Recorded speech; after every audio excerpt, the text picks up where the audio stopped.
Welcome to One Stop Co-op Shop. This is Steve. I'm here with two special guests joining me today. I have Bageltop Games. How's it going, Bagel? Pretty good. How are you? Good. How you doing? I'm doing okay. Just finished a stream and ready to talk some Messiah Complex. Yeah, I'm so excited for this. I've been waiting for this one to talk with you guys. And the other special guest we have is Legendary Leagues. Jason's with us. Hey, Jason. Hi, Steve. Thanks for having me. Love to have you here. So you guys are very active in the Legendary community. Bageltop, you're like streaming all the time in this game. So yeah, I do 3 streams a week at this point, and it's a lot of setup and cleanup, but it's a lot of fun. And you only do Legendary, is that correct? I've not seen anything else on your channel. No, so far I've only streamed games of Legendary. I've had ideas for other board games or other video games, but this keeps me pretty busy, and I'm enjoying it. Very cool. And Jason, you're got a little sneak peek in this game. You're one of the playtesters, right? That is correct. I actually designed the hero set for Hellcat way back in Revelations, and I've been a playtester on the game ever since. That is awesome. Yeah, Hellcat was some cool concept with that character. I like that one. That was a fun one. Oh yeah, I second that. Came up with some great stuff. Mm-hmm. Thank you guys. Absolutely. Cool. Well, we're not going to dabble too much because we have a lot to talk about. Now, normally on this channel, we'd like to do a top five things you'd like to know about a game, but that format will not work whatsoever for this game. We're just going to dive in and talk about each and every aspect as we go along. But let's jump down to the table and talk about this. Okay, here we go. Okay, so what is Messiah Complex? Just a brief introduction. This is the 27th expansion for Marvel Legendary. That blew me away when I looked that up. Like 27, holy cow. Yeah, Marvel Legendary, if not familiar, we've got some streams here. Go check out Bageltop. And actually, Jason's got some good stuff too for Extra Life as well as some streams. But it's a Marvel. Yeah, you just did a game. You just did a game where you combined all 4 different kinds of Legendary into one. Yeah, Marvel, Alien, Buffy, and X-Files. Oh, that's awesome. That was a stretch goal for Extra Life last year. That is amazing. Yeah, is there like Bond is another one out there? Is that another one? Can that combine? Probably could, right? Yeah. Yeah. Yeah, I actually saw a post today of somebody who combined Marvel, Buffy, and Bond together. I saw that, and I also the other day I actually played Big Trouble in Little China Legendary, which was interesting for me at playing Marvel Legendary. So there's a few different kinds out there. Definitely. Yeah, so this is a deck building game, kind of your standard deck building fare, but it's a excellent game. I love Marvel Legendary. This expansion has 200 cards in it. It's considered one of their deluxe sets, I would say. 8 heroes in this, 3 Masterminds, 4 villain groups, and 2 Henchman groups. In addition to that, they have 4 schemes and 7 special sidekicks, which is a nice surprise. Now, I normally get some sidekicks, but I always love seeing more stuff for those decks. And 3 special bystanders. I won't go through all the details of what all that means. If you guys have questions in the chat, feel free to drop them. But we'll walk through each of these card types in detail, and so you probably catch on pretty quick. Cool. Let's jump into it. So I think probably one of the more exciting things that happens with every expansion is the keywords. I always get excited to say, ooh, what's the new keywords in this game? Because that's some new mechanics. So I kind of want to just dive into some of those. So let's start with one of the returning ones. Let's see. Let me turn that on real quick. How about we do Investigate? That was... that's one that was created... I don't know what set that came out in, actually. Was that... and Noir, I believe. Noir? Yeah. Yeah, it came back in Dimensions as well. Oh, right. Yeah, this one I like a lot. I'm not going into too much detail of this one, but the nice thing is you get to look at the top 2 cards of your deck for a card with a specific quality or aspect to it, and then you will draw them to your hand and reorganize any cards you did not draw into your hand in the top or bottom of your deck. But I'm always happy to see this one. In fact, one of the characters in this one, I think Warpath is the one that really leans into this keyword quite a bit. I had a lot of fun with him, but we'll get to that a little bit later, I think. Yeah, I was really happy to see Investigate return. It's one of my favorites. Any cards that help you get more cards that you want faster is wonderful. I had a game the other day where I had a ton of different heroes with Investigate, and you could pretty much go through the entire deck, because one of the cool things about Investigate is you look at the 2 cards, and you can either send one or both to the bottom of the deck instead of the top, which is great for the rare times you can investigate the villain deck, but most of the time it's your deck. But if you have a ton of Investigate, you can just keep going through your entire deck if you have enough of that and get the best cards out of it and have a great hand. So it's a quick way to build an excellent hand all of a sudden. Yeah, Investigate is one of my favorites. It's a fan favorite for a reason. I really like the fact that it's a little bit more interesting than just a card that says draw a card. Right? Because you get to look at 2 and it forces you to think about what you're putting in your deck when you have Investigate effects. And then you play the odds sometimes. Mm-hmm. Like if it gives you a choice ahead of time, what are you more likely to hit? And I think that's a really interesting way to add a little bit of variety to that card draw staple that you have in deck building games. Plus at the same time, it also sets up the top of your deck if you choose to put it on top. And there's a ton of mechanics that do something with the top of your deck, and you may not know what that is unless you investigate. And some of the hero sets in this set set that up perfectly, but it works across a bunch of different heroes that do that. Yeah, it's a great point. Including Hellcat, I believe. Feast does that, yes. Right? Feast is one of the nasty ones that will destroy the top of your deck. So Investigate's awesome for that. Like, oh yeah, I'll put this one I don't care about on top. No big deal. I am a little notorious for KOing rares and feasting on them, so Investigate is kind of a godsend. So I avoid embarrassing myself again because I have feasted on a few rares. I also really like in Investigate that you get information too. So even if you play Investigate card and it flops, you don't get anything from it.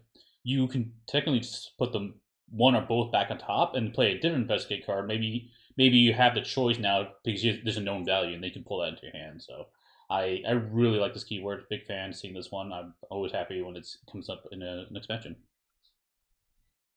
And it's appropriate for X Factor investigations. I couldn't be more perfect for that. Exactly. Excellent. Anything else you guys want to say about this one? We should keep going. I'm ready to keep going. Okay. Yeah, same here. Got so much to talk about. Let's talk about the other one that was a old keyword that we saw again. That was Chivalrous Duel. This one is interesting in that it appears on the baddies, the villains, maybe even a Mastermind, but not in this set. At least a Mastermind on this set. But basically it says, in order to fight the enemy, all your fight power has to come from a single hero name. So it has to be just Wolverine attacks him, or just Hulk, or whoever's in that. You can't have Hulk and Wolverine combine their attacks and take him out. So these tend to have lower fight values, but it does provide additional challenge when deck building and when trying to face against these enemies are coming up into the deck. Yeah, something just clicked with me yesterday when using Chivalrous Duel, and Jason can tell me if this is, I'm sure it's intentional, that the best counter to Chivalrous Duel is one we'll get into later is Clone, because Clone gives you more cards with the same name, which is great against Chivalrous Duel. So I didn't expect this keyword to come back in this set, but just the other day, I just realized it makes total sense to me. And I love that we had there's only one other villain group with Chivalrous Duel, I think Queen's Vengeance. I think that's the only other one. So it's nice to have a different realm of Chivalrous Duel with Clan Yashida. Yeah, and I think the villains here put the keyword to really good use. It's thematic with them. We'll get into that villain group later, but I think the way that it's used in the set is good on the villains, and you're right, it works really well with Clone, particularly with multiple man in particular. Yeah, definitely. And it makes really eventful situations, and I don't. It's funny because I stream solo, but I do two-handed solo. But I do get the interaction of people watching. So whenever there's a big, strong Chivalrous Duel that prevents a lot of attack that I could have had, you feel that, and everybody feels that as a group, and so it's fun for a multiplayer sort of situation. It is, and when I play this game co-op with my wife a lot. This is probably our most. I'm nearly positive this is our most played game together. And we tend to like it so that, oh yeah, I'll buy mostly this hero and this other hero. So there's 5 heroes you can buy in a game, but we tend to focus on 1 or 2 each. And so it also aligns nicely to Chivalrous Duel, where we're trying to focus on, it's cool, technically I can buy heroes across the whole board, but if I focus on a few, this was one keyword that benefits that type of strategy. But yeah, that's a cool one. Anything else you guys have to say? We'll keep going to the new keywords. I do like we heard, combining Chivalrous Duel with some extra restrictions. Like I believe, what is it? It's not Gorgon, or they both have restrictions where not only do you have to use Chivalrous Duel, but I think I won't get into the details, but one of them gives you like a hidden witness kind of extra bystander that also has Chivalrous Duel. So it's like double Chivalrous Duel with some of these. You have to pick a hero name, and we'll get to that. But I love how those are added to make it a little bit tougher. Definitely. Hey Ryan, welcome. Glad to see you here. Excellent. Okay, let's get to new stuff. Since you've already mentioned it, Bagel, let's jump into the big one, I'd say, because this whole set, I think, is focused around it. Let's talk about clone. So cloning is pretty straightforward. When you trigger the clone keyword, you will look at the headquarters and grab another copy of that exact card, or if there's nothing in the headquarters, you will go through the deck and grab a copy of it. So it's a 2-for-1 deal, which is great. But, of course, it's not limited to just heroes. Villains can also get the clone, or henchmen as well. So they can clone out of there. Actually, did I misspeak? Is there any villains with clone? I think it's just henchmen. Just henchmen. Yeah, Predator X. Yeah. Oh, Predator X. Thank you. He's the one that has one. Thank you. Yep. So yeah, go ahead, Bageltop. I think you were going down this path. Let's you dive into. That's okay. Clone. So from my perspective, I really do like clone. It's definitely something that gets easier to do the more you play, because there aren't a lot of cards in Legendary that have you search the deck. I believe, in fact, the first one happened just previously in Annihilation, if that's correct, with Galactus and Stardust. That's right. But it didn't happen that often until Clone, where it happens all the time. I heard some people voicing concerns that there was a lot of shuffling going on, but there's all these kind of cool tricks that Jason actually wrote up a post on Board Game Geek that gives some tips and tricks to make clone pretty easy. There's only one situation where it can take a little bit of time, and that's so the heroes in this set we'll talk about later. They usually have distributions of cards, 5 of one common, 5 of another, 3 uncommon, and 1 rare. This changes that formula up, so there's 2 rares. And so when you clone a rare, you have to search the entire hero deck for a second rare. And that's probably the worst of the searching, because it's one card out of many, especially at the beginning of the game. But otherwise, it feels really natural, especially with the villain deck. It's fun to clone. It feels really good when you pull that off, because normally when you play Legendary, you get one of the card you're recruiting, and getting multiples just feels good. Even if it doesn't give you any more attack than it would have, it just feels right. Oh, I have the same card. I'm getting a lot of recruits this turn without spending a lot of recruit itself. So overall, I really do like it, and it feels very different, which is always nice for a game with this many expansions. Definitely. Yeah, and I think the point that you made there about getting that extra card is really key. It's what clone is all about, right? And so it was a really interesting keyword to watch get balanced in the game. Because if you're getting an extra copy of the card for free, how do you cost it? Right? How good does that card need to be? Or how bad does it need to be, right? Do you need to raise its power level or lower it? And watching those changes kind of happen during the development of the game was really interesting. So for like the cheap ones, I feel like those heroes are costed pretty aggressively for their power level, but the expensive ones, you want to make sure that you hit that trigger to clone them when you recruit them, right? If you're paying 5, you want to make sure you're getting a good deal for 5. That provided an interesting puzzle when playing the game too, where like, oh yeah, I can just buy him for 5, but like, if I buy him, then I miss that trigger to get the clone, am I getting that value out of that card? Is it better for me to, not spend all that recruit and maybe buy a cheaper card, or maybe nothing at all? I found that an interesting decision, like, ooh, because once it's in my hand, or it depends on how it's triggered, as to say, you really, like you said, you really want to focus on having that clone keyword happen. Yeah, from my perspective, sorry, go ahead. Yeah, the way those cards are tuned really leans into that very subtle decision space that you're not necessarily you don't always get out of some Legendary setups. Yeah, definitely. And I felt like on top of this, and we'll get to more of that, this expansion I feel like has more choices than any other Legendary expansion I've played. Between this and Investigate, we talked about, and some more keywords coming up later, and some of the enemies with them, there's so many different choices and turns you could take at every moment, which is saying something for Legendary, which also already has a ton of choices.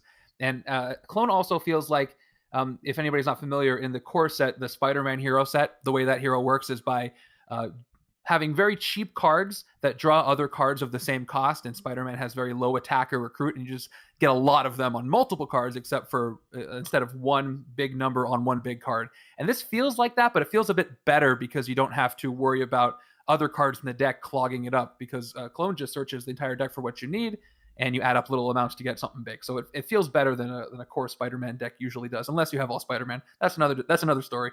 All Spider-Man's great though. Yeah. But yeah, I'll get back to the point you made earlier about searching through the deck, because I know a lot of people are like, well, I don't want to shuffle the deck. It's pain to search through it, and we experienced that on the stream. It's two of us, so it's a lot easier to hit like, oh yeah, as I'm playing my turn, why don't you go look in the deck real quick to find the card. Really, it's a non-issue in that opinion, in that setup. But with the tips that Jason wrote up and Big Ol, you mentioned to me, it made it pretty easy. Like if you do some card counting, like, oh yeah, there's one rare in the deck, or sorry, two rares, let's say. So you clone for that second rare, where if you would ever trigger the clone effect again, you already know you have the other rare. You don't have to search through the deck. It's no big deal. And then there was also, I'm going to call out one of the henchmen specifically. We'll mention more detail, but it calls it to put it on the bottom of the villain deck, which is great because that way I don't. That was a genius move. Like, well, it made it so much easier. Oh yeah, it's on bottom deck. I'll just grab that copy and put it in play. No big deal. So like, there's some really nice ways to alleviate that need to search through the deck. Yeah, that was an intentional decision that was there from the very beginning. Very cool. Yeah, even with that one. Yeah, even with other versions, like if you like when you clone a hero, you search the HQ first, so you don't have to search the hero deck if there's already one there. Right. I took your tip, and I liked for other cards that clone that aren't the Sentinels, for example. I just look at the top card of the villain deck just to see if I got lucky, or the top card of the hero deck to see if I get lucky, and that way I don't have to shuffle. So that's kind of fun, and you can avoid a shuffle that way too. For sure. Cool. Yeah, this one I really liked. I don't know what you guys think about this keyword. I thought it was well implemented. There's one keyword I like better, but clone is very, very good. I agree. It's not my favorite keyword either. I agree with that. Cool. All right, let's keep moving. I don't know how you do a multiple man set, by the way, without having something like this. And I'll get more into that later, but yeah.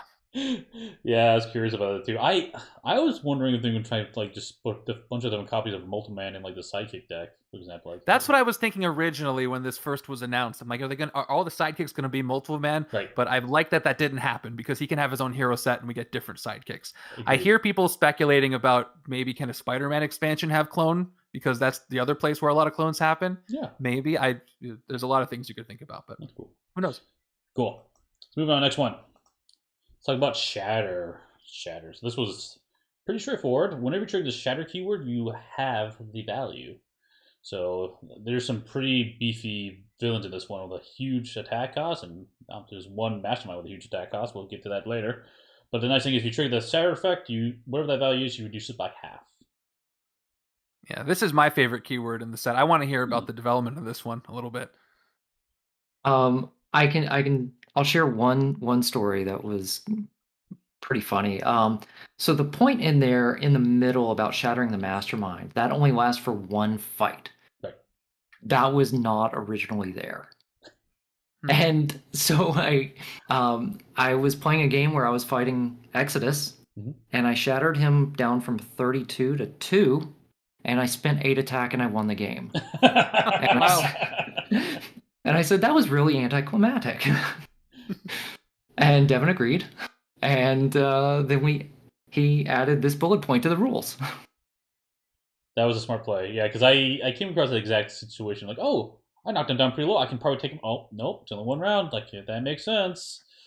Yeah, that's great. It feels more like Galactus with Cosmic Threat, where you can't do it more than once. So he feels that strong. Exactly. I like that. That happened. But it's such a simple keyword, like cut the attack in half. Couldn't be simpler, right? But it's done so well in the villain group that has it. Again, there's more choices you need to make. And I tried fighting Exodus and Epic Exodus, which we'll get to. And it makes you really want to get a lot of recruit, but then you need also have a lot of attack, and so the balance is difficult to achieve. Right. But again, it's very simple, and it provides interesting moves with turn order, because if you want to lower the villain or mastermind's attack to the right level, do you do other effects that lower its attack before you shatter it, or do you shatter it first and then lower its attack, because half of one number is going to be half of a different number? So I love the layers of how your turn should play out when you have a shatter to do. I also like there were different triggers for the shatter too, and like some of them were like, oh yeah, just pay some recruit to do it. But other ones were like, oh yeah, draw less cards. Like that's cool. I've got this other decision maker. How often do I do this? And it's nice that it's not limited too. So really, like you said, Bagel, like there's a lot of decisions and choices in this version of this expansion for sure. Yeah, for sure. Do you know what came first, Jason? Shatter, the keyword, or Shatterstar included in the expansion? They were all there in the first draft. Oh, Gotcha. So we don't know. Yeah. I'm just, yeah. I was No, just curious. Because it's I perfect. think that's an interesting question. So from my point of view, I think Shatter it's a really interesting keyword to evaluate on a card because the effect, the size of the effect you get is going to vary drastically depending on the board state. Right? So like shattering a villain, well, if there's only a henchman on the board, okay, you just took him down by 1. Mm-hmm. But if you have an effect to shatter a mastermind, that's probably at least 4 attack. That's equivalent to about putting 4 attack on the card. Or depending on the mastermind, it might be 6 or 7, which is incredible. And depending on the villain group, you have that same sort of swing, right? Whether you're fighting Celestials and they're 14 attack, or Vulture with like 6 or whatever he has, right? So figuring out how valuable Shatter is at any given moment or for your particular game setup can really change how you look at that keyword from game to game. Absolutely. Yeah. And what was I going to say? It also provides a new tool in your arsenal when going against different variants in the game. Like I always like playing with Growing Threat, which is every time you take out a tactic card, the Mastermind gets a little bit stronger, and so that's gonna change the math for the Shatter. And sometimes when you play with that, and maybe even boost up again with some other variants, like hey, just give them +3 additional attacks or additional challenge, or whatever you want to do there. That this provides a bigger, like you said, a bigger boom for taking down those big guys. And there's a couple specific situations I really like Shatter for. One, in this expansion, it's great against Chivalrous Duel because if you cut any of those attacks in half, it's easier to get the attack from one hero name to fight a villain with Chivalrous Duel. And the second thing is this kind of reminds me a little bit of Piercing Energy from the X-Men expansion, where you can get a special kind of attack value and you can attack the villain's victory point value instead of their attack, which is kind of an alternate way to hit them. And you're still using an attack with Shatter, but you're not doing direct damage. You're just kind of lowering their damage. And for villains that become heroes, they don't have a victory point value. And there are some villains that almost the entire villain group is that way, and you can't use Piercing Energy on them at all because they have no victory point value. Other things like the Infinity Gems villain group from Guardians of the Galaxy, but Shatter will work on those.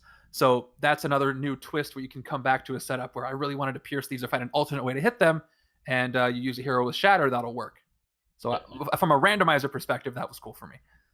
Yeah, it blends in with other cards a lot more seamlessly than Piercing Energy does. And it also doesn't completely break the game in certain situations the way that Piercing Energy does. Right, yeah. Right. Oh, you get around this whole effect. Cool. Let me do Piercing Energy, right? Yeah. So, yep, for sure. Okay, let's keep moving. Let's move on to another new one. Let's talk about Tactical Formation. So this one is pretty straightforward. Tactical Formation to have a series of numbers after it, and the goal is you must have these numbers in your possession. Meaning you don't have to have them played. You can be in play, can be in your hand, doesn't matter. Just basically reveal them and show I've got 4, 4, and 5, and then I get what the effect is. Pretty straightforward, but I did like what this added to the game quite a bit. It added a lot of tactical play to it, which is very fitting for the name. Yeah, it's really it's another one of these things that's really going to impact what you recruit and how. Definitely. Right? So last night I was playing a game with Strong Guy and Warpath and Stepford Cuckoos, very heavily focused on tactical formation. And this was something that definitely changed a lot, trying to find the balance of like how easy are these things actually going to be to trigger, right? Because those numbers on those cards relate to what you've been able to buy. So when you see a formation like 445, that's not quite as easy to pull off as you might think it is. Right. And it also comes down to what are the heroes in the deck that make up those costs, right? So is 5, for instance, on Strong Guy, from where that card comes from, he's got a 5 on a common. So that makes that ability a little bit easier to hit. So there's a lot of stuff that went into trying to find the right balance for how these formations trigger. I really like how this branches outside of this expansion itself. Like, you can have tactical formation and make it work with any set out there. It obviously, some, like you said, you really kind of have to know what the contents of the deck and kind of know what's available to you to aim for it. But I liked how easy it was to really make that cooperate nicely. Yeah, I felt there's another keyword called Spectrum that you need 3 different hero classes, 3 different colors. Right. And I think this one was, to me, a little bit easier to trigger because you're probably going to have a wider variety or of costs in your hero deck than you are classes, depending on what happens. Because at least that was my experience. And with some of the tactical formations, like with Stepford Cuckoos, they have 2 and 3 involved in theirs. And the support cards you can recruit at any time are Shield Officers, which cost 3, and Sidekicks, which cost 2. So you can use those, and that one feels like, if I'm going for tactical formation, I can change my strategy and get a lot of support cards because I really want to trigger those if I can't get the source cards. And then with the 4/5s, you can kind of get a feel for it. At some point, you have to feel like, all right, am I going to go for this or not? Because if it fails, I'm really going to mess myself up if I'm not going to see a 5-cost card at all. And it does mix with other mechanics like Worthy from Heroes of Asgard that makes you need 5-cost cards or more. But it feels very natural to trigger, especially because the card that has tactical formation counts towards one of the numbers on tactical formation. So I'm happy about that. That makes it feel, and you only need like 1 or 2 other cards. Right. Were there a question for Jason? I think you mentioned this before. Were there any cards that had more than 3 numbers for tactical formation in testing? Yeah, in that first version when we weren't quite sure how the numbers were really going to work. There was one, I think it was Warpath's Rare, that had something like tactical formation 2, 3, 4, 5, 6, 7. Wow. I'm watching Steve register this. I know, like, how do I pull that off? And I think I may have pulled it off once or twice. I don't even remember what the effect was, but I just remember that long string of numbers, and it was kind of like Crystal's common from Realm of Kings, where play all the colors, you get a big bonus kind of thing. Right. Yeah, and it was that same kind of feeling of, yes, I got it, but it's not going to happen very often. That did not last long. I can imagine. I love the theming and the name. Yeah. So one of the things I love about Legendary is obviously the mechanics are wonderful. That's why I keep coming back in the random elements. But there's plenty of flavor too. Mm-hmm. And tactical formation makes sense because I've been reading in reading order of the comics and in X Factor Investigations. They really do work well together as a team. And I'd love to see this keyword come back. You think of S.H.I.E.L.D., you think of Captain America, all the environments where you could see tactical formation working as flavor. So there's so much potential for this to come back in some form somewhere. And I do like that as well, aside from the game mechanics. Definitely. Yeah, this one I liked a lot. This was a big one for me. I'd love to see more of this in the future, for sure. Let me keep moving. Let's go to another. We only got one and a half, maybe 2 keywords left. Let's go to Prey. This one doesn't appear on any hero cards, but it's on the bad guys cards. So this one says when a Prey happens, generally from an ambush effect when they reveal, you will look at the player's hands and look for a condition, so who has the fewest cards of a given type, and then that enemy will then move into the play area of that player. And how it works is at the end of that player's turn, not the current turn, but that player's turn, if that enemy is still in play, you will resolve the finish the prey ability, which is always bad. But the other players can still attack this enemy while it's in front of anybody, which is nice. And so this one added another time pressure to the game. And this one is I was probably listed one as my favorite keyword in the set. I really, really like what this did to the game. I like what it does a lot, but I have a different perspective on it because I play solo And because I play solo, it's one of the weaker keywords for me. I really like it, and I think it's really clever to have them target players. But because whether I'm playing solo or two-handed solo, I'm the only player, and it doesn't feel as good as I know it would if I was playing multiplayer, because you have different people making decisions. And I like that aspect because there's not too much of that in Legendary. In something like Legendary Alien Encounters, and also in Spider-Man Homecoming, you have a mechanic called Coordinate, where you can discard one of your cards to let another player play that copy of that card, which again, for solo purposes, is not my favorite, but is really great for multiplayer. But I do like how inventive what it does, how inventive it is in what it does. Yeah, you mentioned Alien Encounters, and this immediately reminded me of the facehuggers in Alien Encounters, right? So in the Alien game, basically a facehugger will it's an enemy, and it will literally come in front of you. And if someone does not kill it by the end of your turn, or I think you have an extra full turn around the table or something like that. If they don't kill it, then it goes into your deck. And if you draw it, you're dead. Right? It added that same kind of time pressure. Now, Prey is much nicer to the players. It is.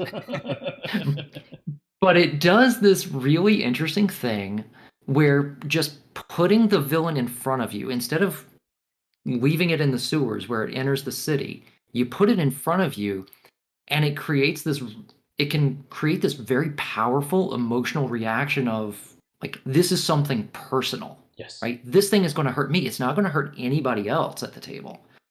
It's coming after me. Please help me. I only have 2 attack in my hand. I did feel that, like, playing solo, I even did feel that when it comes to the Mastermind with Prey, because that's a lot more critical. The villains, though, I get that the effects are a little weaker, and that makes sense. And I haven't played this multiplayer yet, but I'll even admit the Mastermind does give that pressure, that it does feel something changes in your head, like, oh no, I'm being targeted, even if I'm the other hand too. I have to take care of this.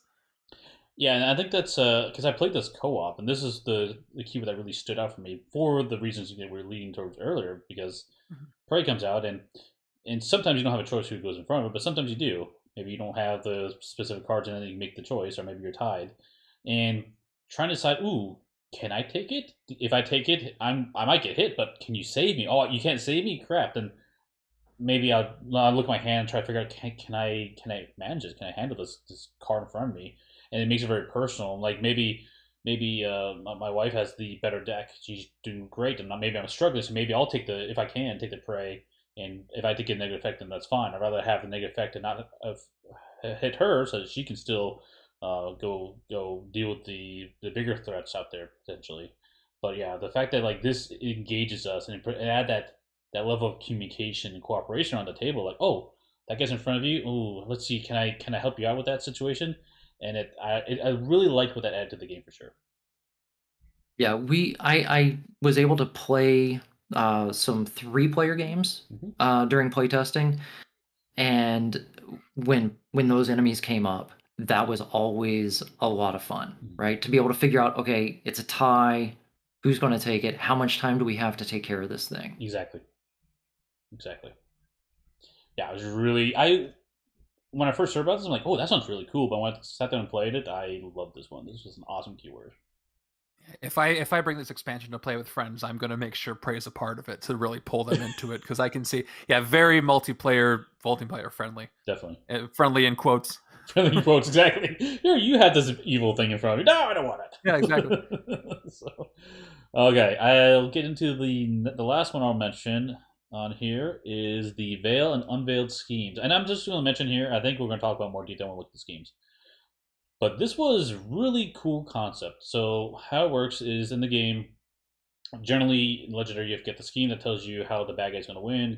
It sets the stage of the whole game, how I describe it. But in this one, the scheme cards are double-sided. And so the first side is the Veiled side, and it has the setup instructions, and it kind of at some point will say, hey, by the way, after a number of twists happen, flip the card or take all your take all your unveiled schemes, shuffle them together, and reveal one randomly on the other side. And so it provides this like two phases of the game where the first phase, like, okay, something's happening.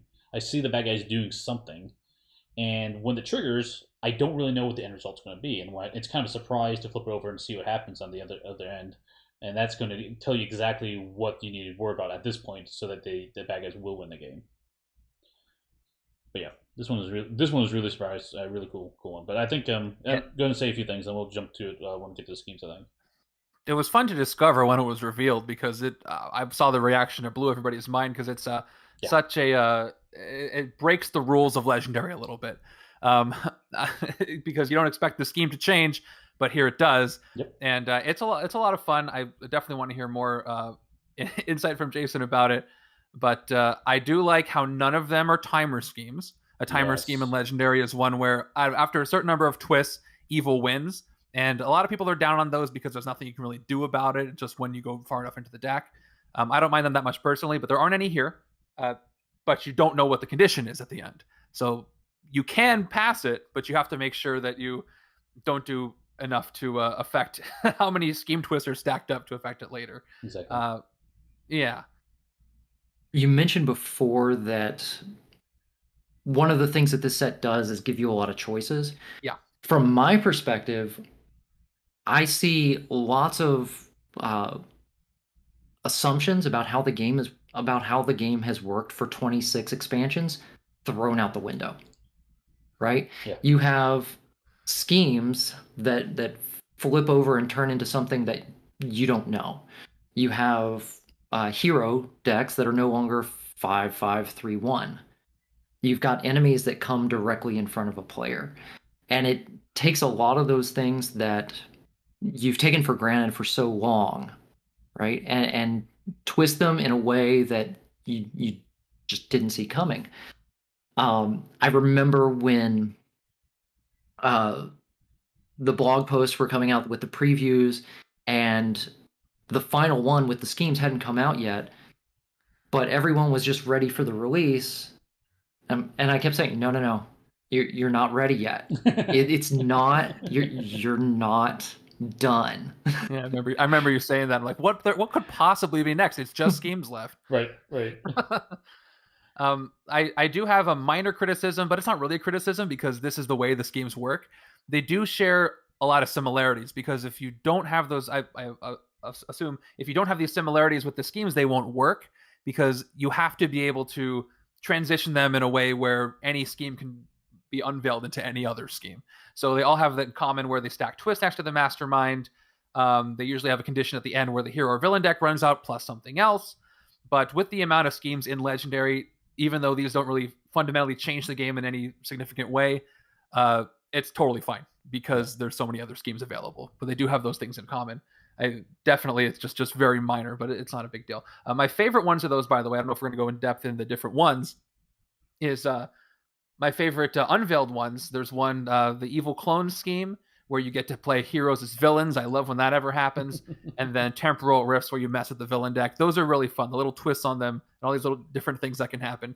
And we just talked about Prey. When you combine something like Prey with something like the Veiled Schemes, a lot of surprises happening and sudden crises happening. So this is also fun for solo, but I can see this being very fun for multiplayer as well. Definitely. Yeah, I have a comment from the Evil Weevil mentioned, this is the last keyword. It's like, it makes me super excited for Doctor Strange. It's nice to see they have some creative juices still in the tank, which is very true.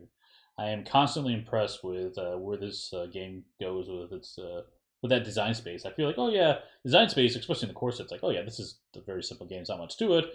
And the design space has continuously just pushed the boundaries of what you can do in that concept. Cool. Okay. That is all the keywords. That took a lot longer than I expected. Let's jump into some of the fun stuff. Let's talk about some heroes. What hero do you guys want to talk about first? Whatever you want. Go for it. I have something to say about each one. Yeah. Let's pick, since we talked about, mentioned Shatterstar earlier, let's talk about Shatterstar himself. So, you throw his ultimate on there real quick so people can look at what we're doing here. So, X-Force, and he has, he's one of the guys that does work on clone. So he has that different distribution. So if you're familiar with Legendary, you tend to have 2 common cards, 1 uncommon, and 1 rare. Or sorry, two common types of cards, each with 5. Yes, 5 each. And then an uncommon with quantity of 3 and a single rare. But now you've got 4, 4, 2, and 4, 4, 4, and 2. Thank you. 4, 4, 4, and 2. Thank you. Yeah. Which is very well, when the preview came out for this, they only showed, I believe, Shatterstar's rare, which not only you could tell by the border, there's no border on a rare card, but it also had clone on it, and clone means find another copy of this card. So I was wondering what the heck is going on, and I'm glad that in the reveal, clone is always fun. I had a lot of fun using Shatterstar. I played a good amount of games with him. I like him better than M's hero set, which we'll get to. It's really easy to clone with himself. His 2 commons are the same class, so it's easy to trigger those. And one of his cards references a different class, and I enjoy when that happens because that works with other heroes. You can make sure you get the 2 correct classes, which comes up. And I believe his rare is the one where you can shatter the Mastermind. That's correct. And that's a big deal, and it's easier to pull off than I thought if you build your deck properly. And if you have 2 of his rares and the triggers, you can shatter the Mastermind twice, which is a big deal. So I have a lot of fun. I don't quite want to call him a glass cannon, but he hits hard if you set things up just right, and I do like that feeling. Yeah, his rare is amazing. It got toned down a little bit at the end, I think. It got toned down? Yeah. That's incredible. Yeah. Did. But actually, if you can put his recruit common back up there, like there. This is one of my favorite cards. Actually, is it this one here? The one that gives extra recruit. Yeah. Not the blades. Oh, sorry, the other Strive. This one? The one that gives recruit. The Strive for Greatness. Yeah. Yeah. There we go. So on its face, this is a great card, right? It's just if you have 2 recruit, 3 cost, that's a shield agent with a class. Mm-hmm. But then you can clone it. That's pretty good. But then it's got this ability that says, oh, by the way, here's 2 bonus recruit to recruit all of his other cards or any other really good card. Yeah. Amazing card. Always try to I would always try to clone it, but even if I can't, I'll still go for it, right? Because it can give you an incredible ramp in that early game. Man, I can't tell you how many times I'm playing Legendary and there's just a rare just sitting there in the HQ because I just, for whatever reason, I'm short 1 or I just cannot get the recruit. And this is a great card to counter that because this is perfect for targeting those rares. And here's the extra. If you get 2 of these, that's 8 recruit right there. If you can trigger it, trigger the first one and get those out of the HQ. So I do like this one a lot. Yeah, that cost to benefit value ratio of this card is incredible for that 3 cost. Like easy 3 costs. And cards like this that are basically, they have the same skeleton as a shield officer. It costs 3 and gives you 2 recruit base, but it does a little more than your standard shield officer. So I'm always going to go for that instead of the officer if I have the choice. Definitely. Yeah. So speaking of the cost to benefit ratio, right? If we take a look at Gladiator Blades, so this is a pretty similar card to Wolverine's Uncommon, right? Mm-hmm. 2 attack, 5 cost. It's got a trigger, but this is only going to give you 1 card, right? And so this is where some of that balancing comes into play with clone, right? If we give you 2 copies, is it worth it, right? Like, does this feel like a good value for 5? And I feel like sometimes yes, sometimes no, right? Depending on where my deck is going at the time. Yeah, I would definitely agree with that. Like, this one was a tricky one where it's like, I mean, drawing cards always great. It's a free 2 attack, so I would tend to generally always go for these ones. But 5 only 2. It's still a tough one, right? But if you can trigger that clone, then it becomes much more viable. So I felt like that was true for a lot of the clone cards in this game, where they were higher costed than I would normally expect, but that it made up for the clone effect. And then with his 3rd common, Bioelectric Surge, that has tactical formation 5/5. So this is one that if you have 1 Gladiator Blades, 1 Bioelectric Surge, if you weren't able to trigger that. And that's one keyword we didn't really talk about when recruited. came back from Realm of Kings, which I think is only associated with clone in this expansion. But that also feels really good. I really enjoyed when recruited. And when we get to Stepford Cuckoos, that's a big one. But with these, it's also nice because if you just get one of these, you already have a trigger to clone the rest of them. But all these Shatterstar's hero set, I think more than a lot of them, acts like little puzzle pieces that when you put them all together, it just works so well. Definitely cool. Let's keep going. Let's since you mentioned Stepford Cuckoos, let's talk about them. Talk about their one recruit. Let's start with probably the simpler one, maybe. I don't know. Shared thoughts. Talk about that one. When I heard about these, I had a thought that they might, when we were early speculating who could be in this, I thought they might be possible. I did not expect them to be my favorite hero in this expansion. Whoa! But they are. Okay. They are my favorite. Wow. I like a lot of them, but just the fact that every single card has no conditions needed when recruited clone. Yes. Even if the attack and there's no recruit in any of them. Even if the attack is a little bit less than other cards, early game getting a bunch of these in the HQ is a godsend because all of a sudden you have like 6, 8 Stepford Cuckoos cards in your decks in the first couple of turns. And that offsets some of the KO power you may or may not get from the henchman that you're fighting. One of these henchmen doesn't have any KO power in the set. And I have a lot more to say about it, but I want to hear about the development of this, but they're my favorite, hands down. I'm trying to remember how much changed with these. I think that they kind of went up and down a little bit, just through like gradual tuning. They were even better than they are right now, if you can imagine it.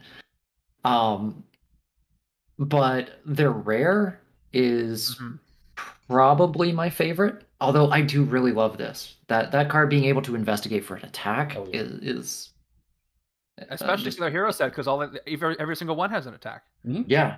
But it can also just pull somebody that has more muscle than they do. Definitely. Right?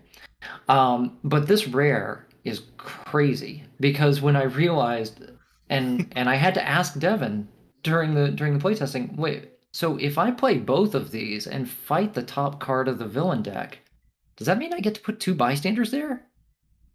And he said, yeah, I guess it does. Okay. So then this became probably my favorite rare in the set. And this is the only card, therefore, that can actually make the villain deck bigger, right? Right. If you have both of them. Exactly. I know you can replace them with a lot like Sylord, but Sylord doesn't add extra cards. Right. He just replaces. Yeah. This one, if you have both of them, you make the game last a little longer. Yes. Which is incredible for especially schemes outside of the set with timer schemes. Avoiding those a little bit farther, but also just in general, so you don't draw the game.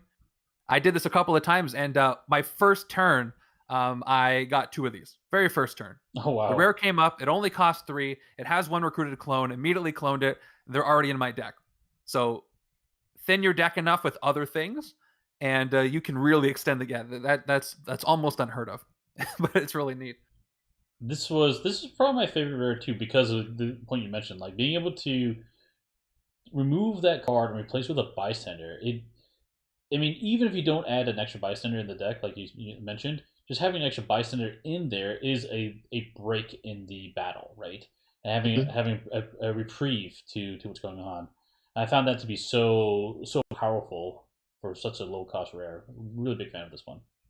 Yeah. And she doesn't even shuffle the villain deck. So if you put 2 bystanders there, that's basically 2 free turns of no threat, which is nice. Also, like I mentioned before, all their tactical formations are 2 and 3. So you can get officers and sidekicks if you're running out of, if there's no Stepford Cuckoos showing up in the HQ, if you really want to trigger those. All around super versatile and very early game friendly. The numbers on this card, the formation 2/2/3, that's actually a reference to the fact that her other cards cost 2, 2, and 3. Oh, sure. Yep, that's cool. The other one that was kind of interesting too, this Find Mutants with Cerebro was kind of, I thought it was thematic, cool thematic win because you're investigating the Sidekick stack, which I think this is the only way to do that. I'm not sure there's another ability in the game. But finding those special sidekicks was really cool, and it made sense with Cerebral. Like, oh yeah, those new mutants I just got. Let me find a specific one to add to my deck. It was very, very, very fun to pull off. And I love when an expansion has sidekicks because based on the structure of the game, that's the only time that other cards can reference sidekicks. Mm-hmm. And the last time that happened was Civil War because, another expansion that doesn't have sidekicks, you don't want to reference sidekicks if the player may not have them. They weren't in the base game. Right. Or Secret Wars, I guess, as well. But yeah, I think I cloned this is a different card I'm thinking about. But investigating for a special sidekick, some of the ones in this set are super powerful. But yeah, it's great. Yeah, really liked her. Huge fun. Let's keep going. I'm just going down the list of what cards I have in front of me. So let's jump to Warpath. And I want to talk about one card in specific. This one here. It's going to look a little funky because of the green screen. But it is supposed to be a green card. So, Endless Endurance from Warpath was particularly interesting. This card does nothing. Like, it doesn't give you any recruit back. When you draw a new hand of cards at the end of turn, draw 2 extra cards. Wow, this card's awesome. I love this card. Very first glance when I saw this, I didn't think much of it because it's easy to overlook it. It's expensive. It doesn't have any symbols on it. You think it's a waste. But then you get 2 of them or 3 of them in your deck, and you thin the deck. And if you draw 3 of them in your hand, that's 12 cards next turn. And they keep cycling the other ones through over and over. I feel like Warpath's my impression of Warpath is he is the ultimate utility hero for other heroes in your deck. He by himself, he does a lot.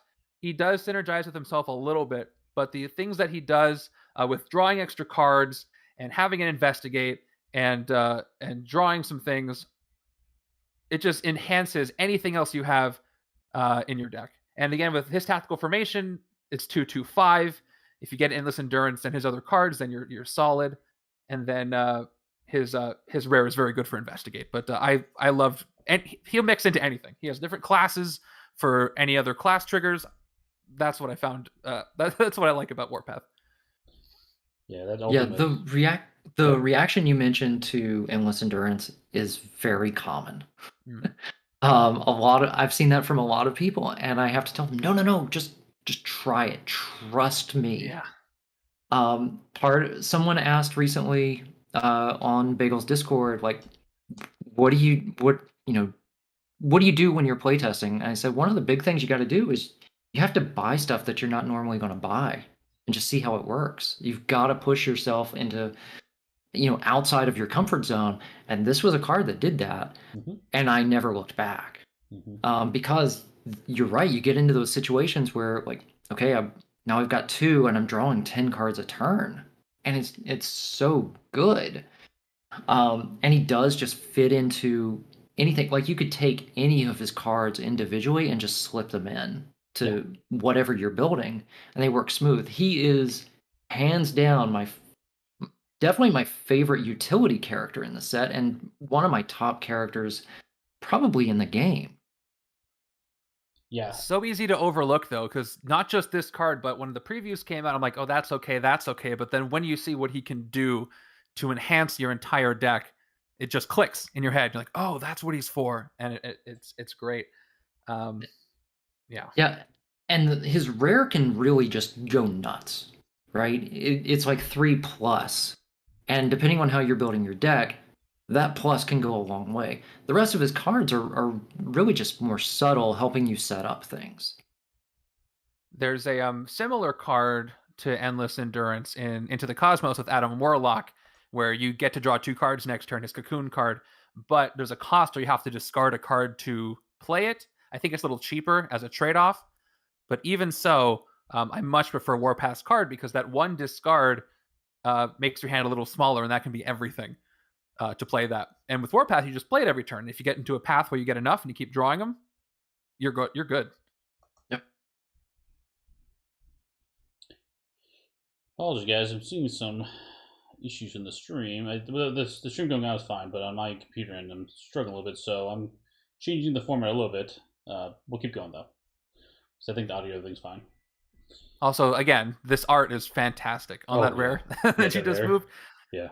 It's so good. Like, I am not an artist myself. I don't know any of the terms. I don't know how to describe why it's good. I think it's just the coloring and the shading and how detailed it is. Like, you could get any of these as a large print and frame it. It's that fun to look at. The one thing I'll call out too, just in general, like this, I mean, going back to the Endless Endurance and then his other one, Dangerous Maneuver, I love seeing when the card art overlaps like the card text. Mhm. Like, never get tired of seeing that. I love seeing like his foot's going across. Big fan of that every time. I noticed that recently, and I'm like, how far back did that go? And it turns out a while. It's been happening, I think, since the core set, if I'm not incorrect. But sometimes you don't notice it. Sometimes you do. Right. Scalipur had a question. Who is the artist? The style is so different. That's a good question. Does it say on here? There's a list of artists. There's one artist for the entire set. Oh, this was one artist. Yes. Oh, wow. It's Noel Lopez. Did he do the Avengers versus Thanos mat? Or no, he did some other card art. That was Kaio Cacao. I recognize the name. He's done previous art for Legendary. But that's very good. Yeah, that was really cool. Let's see. Let's keep going. Let's go to Strong Guy. Talk about him. Let's see. What do we start with? I felt like I was probably the least excited about him. I mean, he's not a bad hero, but I wasn't felt like it was more of stuff we've kind of seen in the past for like Absorb Kinetic Energy one. If you gain a wound, discard this card, you draw 2 cards instead, right? Nope.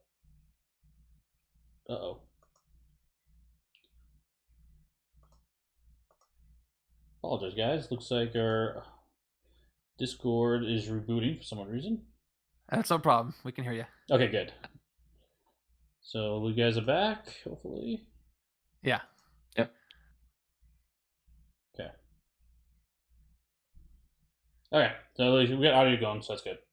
Yeah, the Absorb Kinetic Energy was like I've seen this before. I wasn't too excited about it, but I mean I think his cards work fine. I'm not complaining about it. What are you guys' thoughts about him? A couple of things I noticed first about him is that I believe he is the only second mono class strength hero set in the entire game after Juggernaut from Villains. You have Beast in one of the Secret Wars who has mono dual class all the way across. But this is the second time this has happened just with strength, which makes sense for a character like him. And I wasn't sure about his hero set at first either, but it works pretty well. He's an expensive hero to recruit. His cheapest cost is 4 all the way across the board. So I'm just wondering how that was tested. I think he was pretty solid throughout. I don't remember a whole lot of changes with him. I think maybe this card and his uncommon, Go Big, they may have flip-flopped in rarity. Maybe. But I think that was the extent of the changes that he had. I really like his recruit common though, because it gives you 2 recruit and it lets you investigate, so it can hopefully replace itself. And then you combine him with Warpath, he can dig up Endless Endurance for you, and keep you drawing more cards. I had that exact combo. I was fighting epic Exodus. I didn't end up winning, but I had a good shot because I was using those exact 2 cards, Warpath and then X Factor Investigations, and I was investigating through my entire deck almost the entire time, which isn't the same as drawing the entire deck, but I was putting all the nonsense to the bottom, which doesn't give you anything from your discard pile, but it does go through a lot. Tactical Formation was pretty easy to trigger when you get a lot of Strong Guy, because if you get that 1/5 cost, that's really all you need, and then the rest of his cards will do the job. It was nice to have a couple of traditional distribution heroes in the set, and definitely he's one of them. And cloning him was fun when you fight things like the Mr. Sinister clones. He's one of the best ones to clone because he can't naturally clone, and he has expensive cards. So that was a great combo. And his rare is fun because it gives you choices. His rare is fun. I do like his rare quite a bit. You investigate for what option you want, and you have to really think about what's in your deck when playing that one.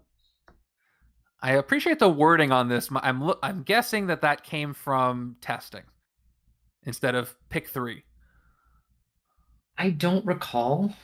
I think it was probably always this way. In order to say, uh, in order to let you choose one option, see what you get, and then set up the next one. Right. That is what makes this card so much fun. Yeah, I really liked his rare was the one that really stood out for me. I enjoyed that rare too because of all those decision spaces. But yep, pretty cool one.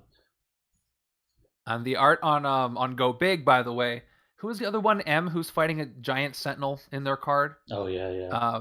I love the theming there. Like a couple, yeah, she's carrying a sentinel head. She's carrying the arm. He's throwing the head. Yeah, that works so well, especially when he used the henchman in this set, and he's having a great time doing it. Oh yeah, I think that's someone. My son. I got a son. He just turned 7, but he was looking at the cards like, that guy's always happy. I'm like, yeah, he is. He's always happy, isn't he? So the artist captured the personality so well. Definitely. Just the fact that his name is Strong Guy, you can't really take him seriously, and you shouldn't. Right, exactly. But it's fun. Excellent. Cool. Keep going. Let's talk about probably the character with the shortest name ever. Let's talk about M. Really easy to sort alphabetically in my organization. There you go. There you go. So she also dabbles with the cloning as well. So I think you had some things you want to say about this Bageltop. Yeah. What did I write as far as my notes? She feels similar to the Stepford Cuckoos, harder to pull off because she does have the class triggers for clone instead of just a straight up clone, but a greater reward. She has the KO power the Stepford Cuckoos don't have. She does not. She plays really nice with 3-cost cards. Her entire hero set is 3 cost. She plays really nice with shield officers because they also cost 3, and she doesn't really play nice with any cards that don't cost 3. So I found you kind of have to build your deck around her if you're going to take her as a hero. It works sometimes, like against Exodus, like I mentioned, getting all that recruit and the officers and investigating for other cards that cost 3, especially if you throw in the special officers from the shield expansion. That can be a lot of fun. And then, this card in particular, Uncover Family Secrets, is great at getting you early recruit. Mm-hmm. Which is very important. If you have others of the same or officers, 2 of these cards can get you some rares pretty early.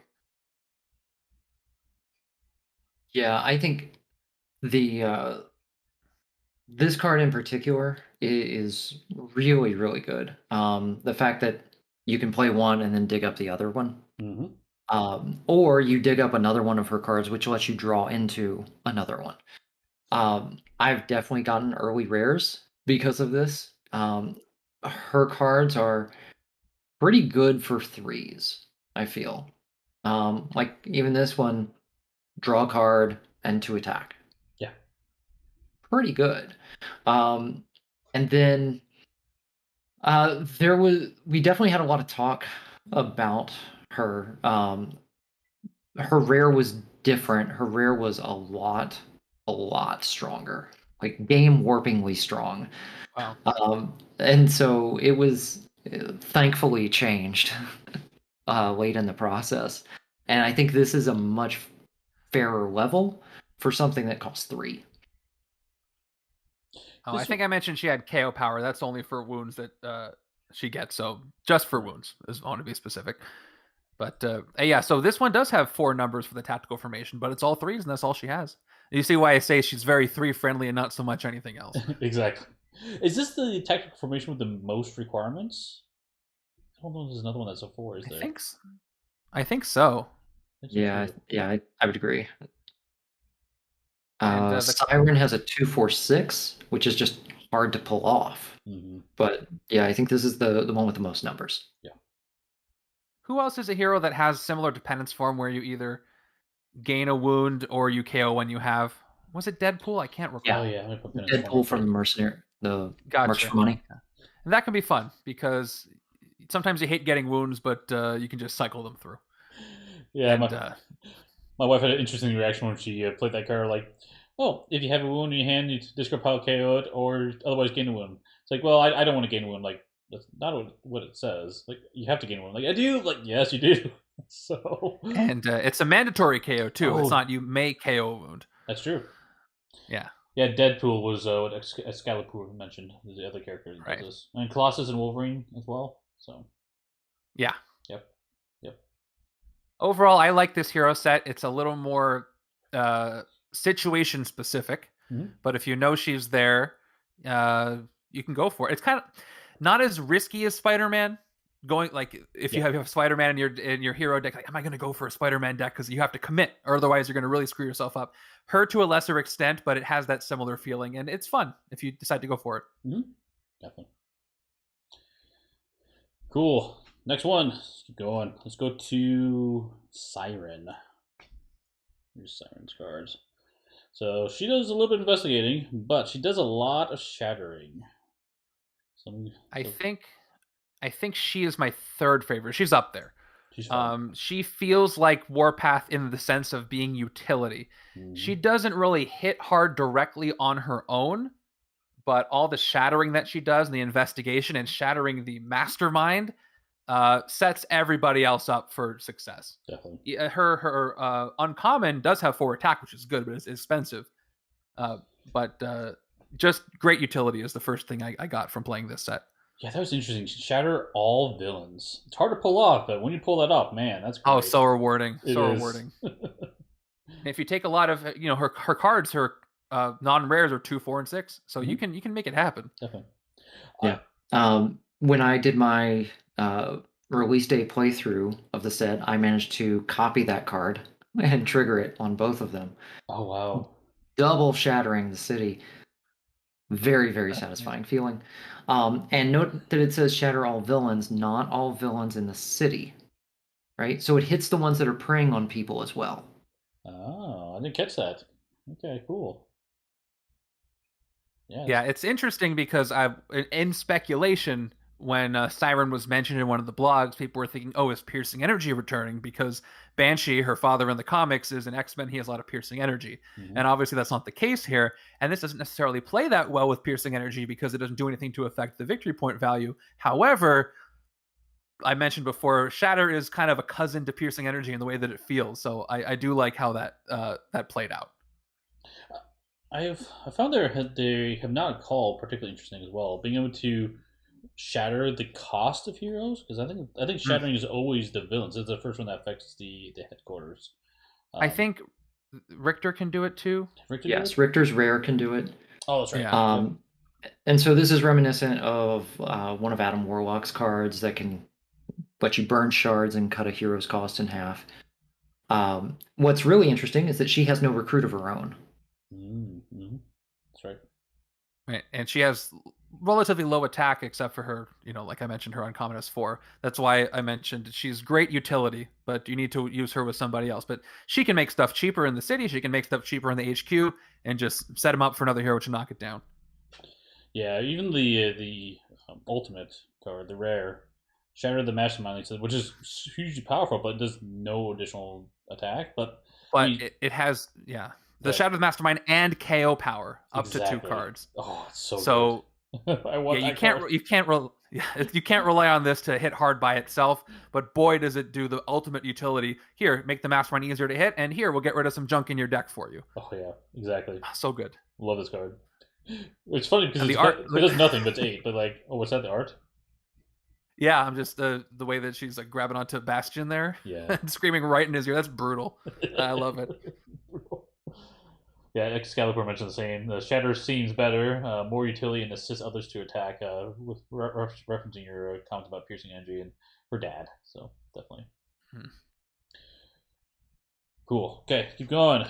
Since we mentioned Rictor, let's jump to him. So he also has. I liked his set quite a bit.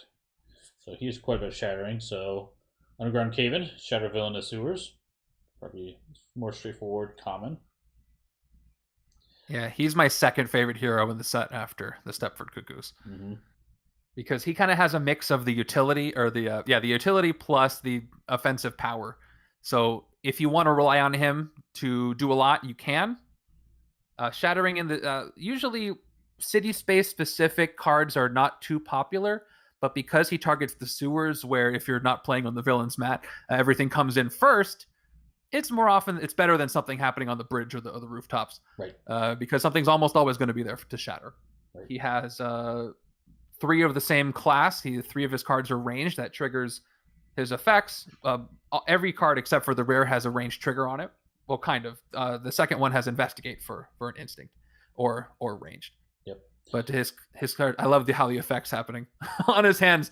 If you can't tell, his hands are glowing green, which I love that that facet of his cards. Yeah, my green screen does weird things with greens on the cards. Yeah, it's cool. I like it. It kind of works for his power set. It does. I didn't expect Rictor to be in this set. He was the last one to be revealed, and in the comics, spoiler alert, after the events of M Day, he loses his powers like a lot of the X-Men do. So I didn't expect him to be here. So I was pleasantly surprised. Yeah, he has a lot of the effects I look for in a set. Like, oh, let me investigate, let me manipulate my deck a little bit, let me KO a few things from it. We got the decent attack, and then his rare is rare is so cool. And he has some recruit power. His uncommon is 4 cost. That doesn't often happen. Mm-hmm. And he has some recruit power the other heroes don't have. He has offensive power. He can shatter villains. He can investigate, draw, and then his rare does just like Siryn doesn't have any printed attack or recruit, but it can shatter the Mastermind or heroes. So this is great versatility. It's like the ultimate version of the versatile keyword. Yeah. Do you want to hurt a lot or do you want to help a lot? Exactly. Hurt the Mastermind, that is. Yeah, I really like the investigate options that he has on 2 of his cards. If I ever get a chance, like I'm definitely trying to buy those. I mean, even if they flop, like even with his uncommon, right, 4 cost to recruit, investigate a card that costs 0 or to KO, which is great, or discard. But if you don't get any 0 cost cards, then like you still set up your deck, which is still very useful. So. Yeah, it sets up his unearthed tectonic power because you know it's at the top and you can move things around or see what you're going to get. I did a big chain with Rictor the other day where I kept just drawing his cards, and he has the KO power. This is a great card for early game because you're stuck with a ton of 0 cost cards, and you don't feel too bad about KOing. You don't feel too bad about KOing the shield agents, ones with 0 cost and 1 recruit, because this card gives you recruit. You can just keep replacing them. This is an interesting question on the chat. Scalapur mentioned, I wonder how often the team decide to have the uncommon cost lower than the commons, and why? That's a good question. I don't really know the answer to it. It all comes out of Devin balancing things out. For this set, things depend on cost a lot. And so for those tactical formations, and so some of that had to have played an effect. What I was thinking about when I saw that uncommon with recruit and KO, I feel like KO cards on KO abilities on hero cards have been moved to uncommons. I feel like I haven't seen that on a common card in a while.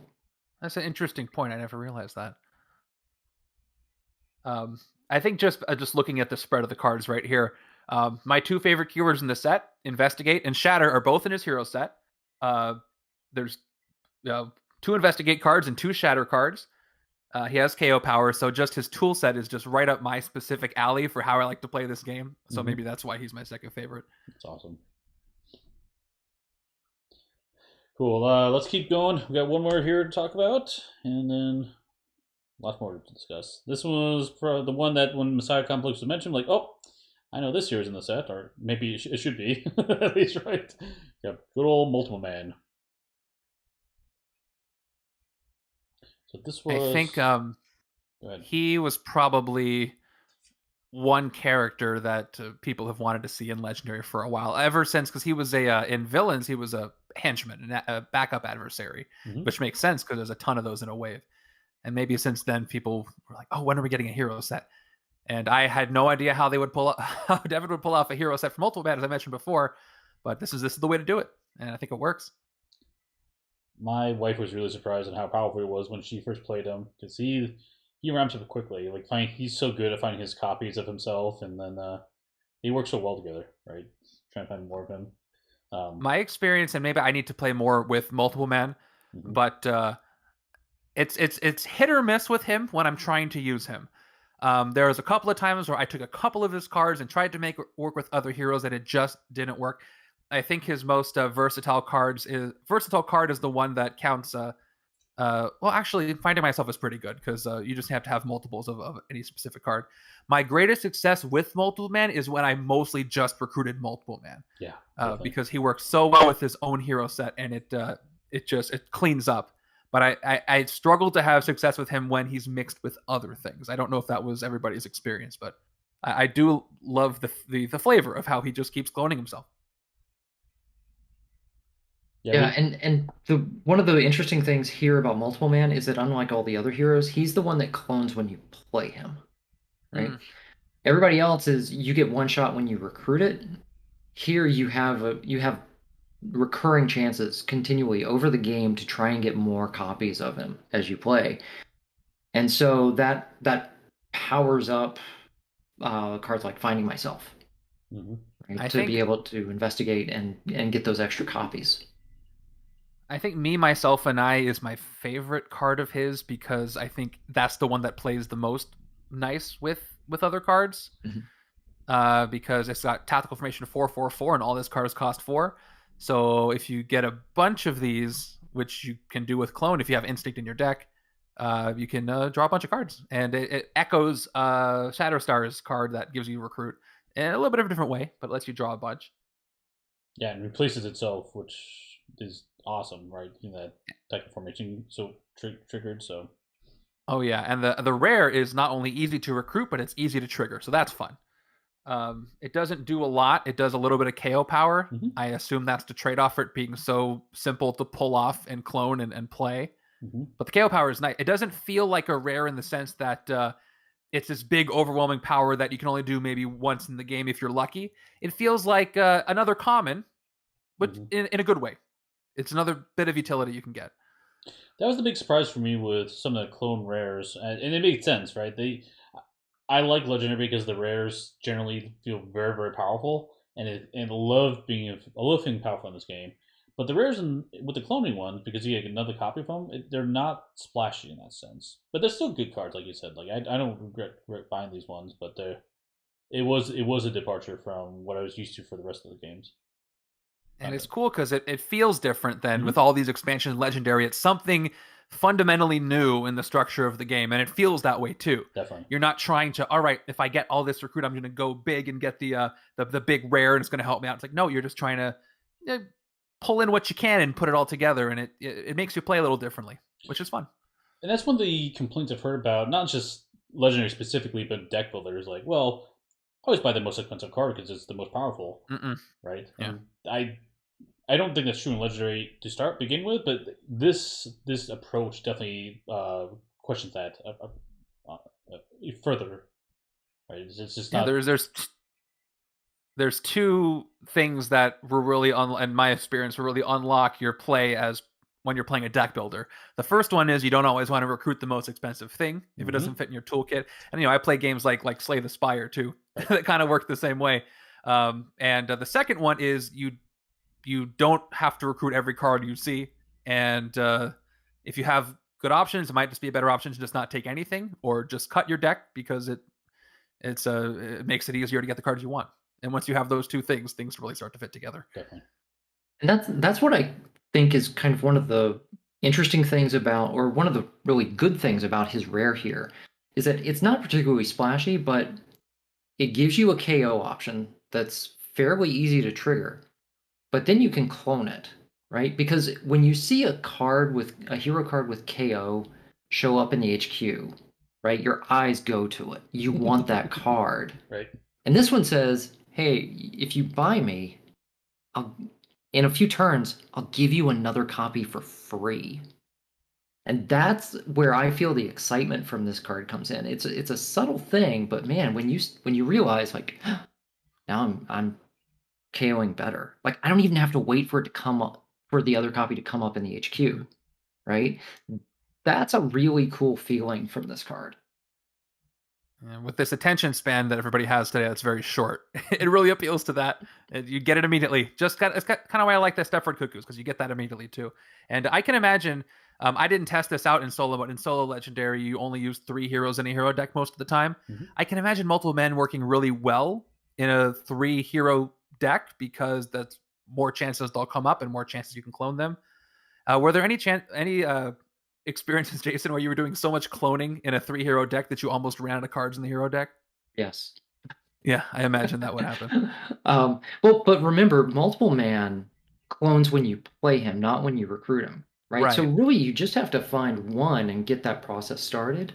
That thins out the hero deck and makes it more likely that his other cards are going to come up. And again, just find one, right? And grab that, and then just start making copies as you go. Mm-hmm. And kind of like with M, I feel you kind of have to commit to going for a multiple man deck. He does work. So there's other heroes that care about 4-cost cards, like Luke Cage Noir, Invisible Woman, care about cards that cost 4, and he works pretty well with them because all of his cards cost 4. Definitely. Cool. That's all the heroes. Which now I think Bagel, you mentioned your favorite hero was it Rictor was your favorite or no? The Stepford Cuckoos are my favorite, Stepford followed Cuckoos. by Rictor. Gotcha. What about you, Jason? Which of these heroes do you like the best? I think I'm going with Warpath. Oh, interesting. That is also my choices actually. I really was surprised with Warpath. I love playing him, but I like that utility style play is my style. So Yeah, and I think one thing that we didn't mention with Warpath is the fact that his uncommon with that KO ability costs 2. oh yeah, this one so good. But you do have to trigger it, right? With the No, it's reveal the top card of your deck. Oh, that's the first effect. Yeah, that is very good. Yep. So it's really easy to get that early and start trimming away. Definitely. And then something that people may not realize is that wounds cost 0. So you can not only KO your starter cards, but wounds this way as well. Absolutely. Cool. Okay, let's keep going. Let's talk about the henchmen real quick. There are 2 henchmen in this one. I'll throw them both on the screen if I can. Maybe I can't fit both at one time. We'll talk about the Sentinels real quick. So I really like this one a lot. I liked how they copied another one that popped in the city. It made it interesting and tricky. Like, ooh, do I don't. It's do I want to take out the both of them at the same time, or if I leave one, it might be a little bit better, right?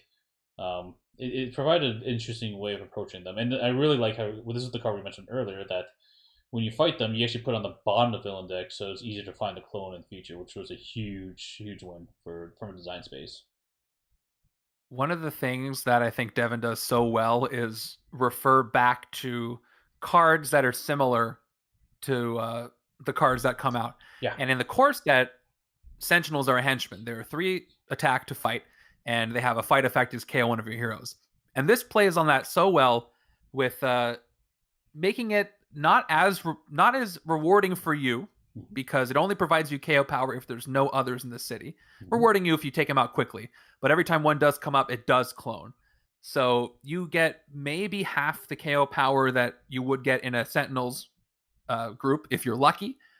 And the feeling of, like, this is supposed to be an onslaught of robots coming at, or drones coming at you, right? And it feels that way because you keep taking them out, they keep coming back. They're just a bit of a nuisance. They're great when you get Bastion, which we'll come to later.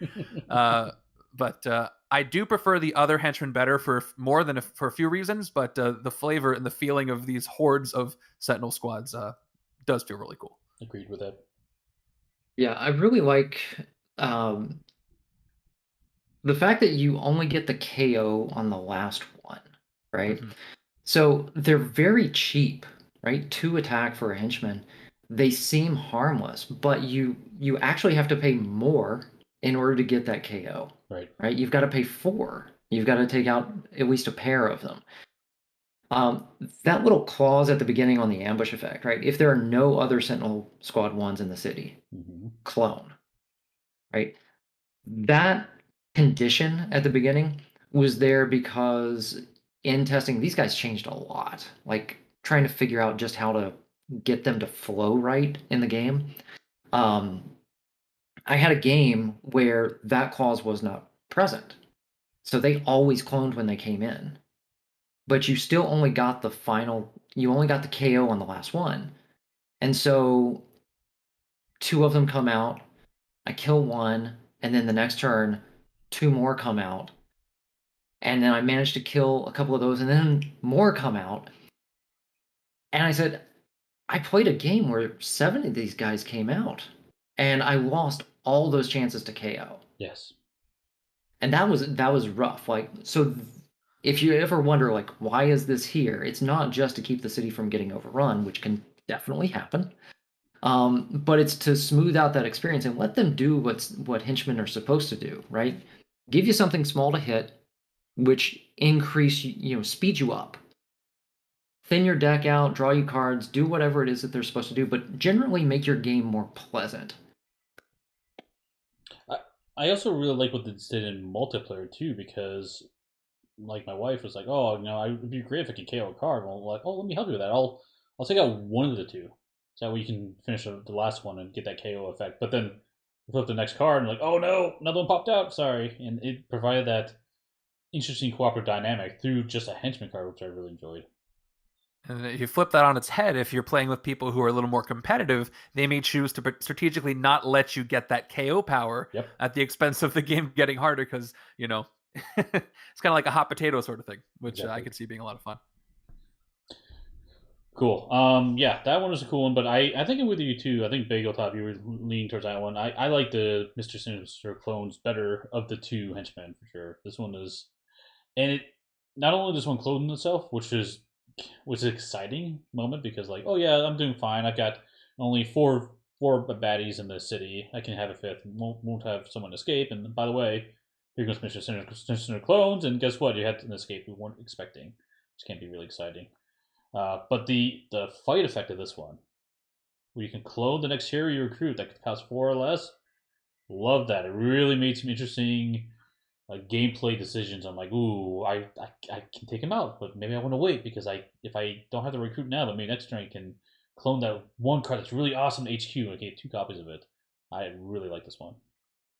Yeah, for sure. I found myself, you might have that thought process, do I wait? But then every time one of these comes in, another one comes in, it can push things out of the city, and with certain schemes that can be rough. Yeah. I love what this does. A lot of, there's criticisms of henchmen that don't give you KO power because one of the biggest boons that henchmen can give you is that KO power. There's a ton of them. They're easy to hit. The KO power is important.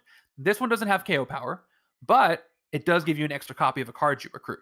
So it offsets that a little bit without giving you direct KO power, which is nice. And this also can get you more special bystanders in your game because if you look at the ambush effect, when the clone enters the city, you shuffle the bystander into the villain deck, which functions to make sure the villain deck doesn't run out too fast. But it also gets more bystander slowing, which is always fun to pull one of those. Except for the copycat, I won't talk about that one. But this was fun, the intra expansion within this expansion, because you and especially playing with somebody like the Stepford Cuckoos, because they have one recruited clone. So if you fight a Mr. Sinister clone and then you recruit a Stepford Cuckoos, you get 3 copies of it. And if you fight 2 Mr. Sinister clones at once, you get 2 clones loaded up for whatever you recruit next. And this, because I play a lot of randomized games, this is one that bringing clone into setups with all kinds of different heroes is going to be a blast. It's going to really mix up how that game's going to go. Cloning heroes you can't normally clone works with all kinds of situations, and very, very versatile. I don't know much about the Sinister clones in the comic, so the flavor isn't really something that is a big deal for me, but I don't care because I love this henchman so much. It's one of my top henchmen now. I agree. Yeah, they're probably my favorite henchmen. Just because what you said, throwing them into a random game really just opens up that space so much, right? Being able to clone a hero that gives you a KO ability, right, is huge. Or with a hero that has one of those cheaper uncommons that cost 4.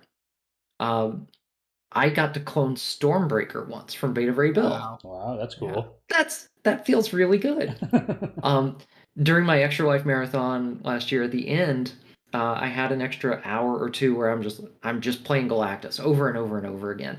But to even the odds and give myself a little bit of of an advantage here, I included the Mr. Sinister clones as the henchmen in the game, which means, okay, now I'm getting 2 copies of anything that I can use as cosmic threat against Galactus. And also, note that it says the next hero you recruit this turn, which does include officers and sidekicks. So I played this with my whole mix of stacks. I cloned a Agent May from the officer stack. And it's rare you're going to, if you use the whole stack, it's rare you're going to come across a special officer in the first place, let alone be able to recruit 2 at once. Same for the sidekicks. If you get a special sidekick, getting 2 of those at the same time just feels so cool. And it's a big gamble because you don't know what's going to come up in that stack if you haven't, find someone to investigate it.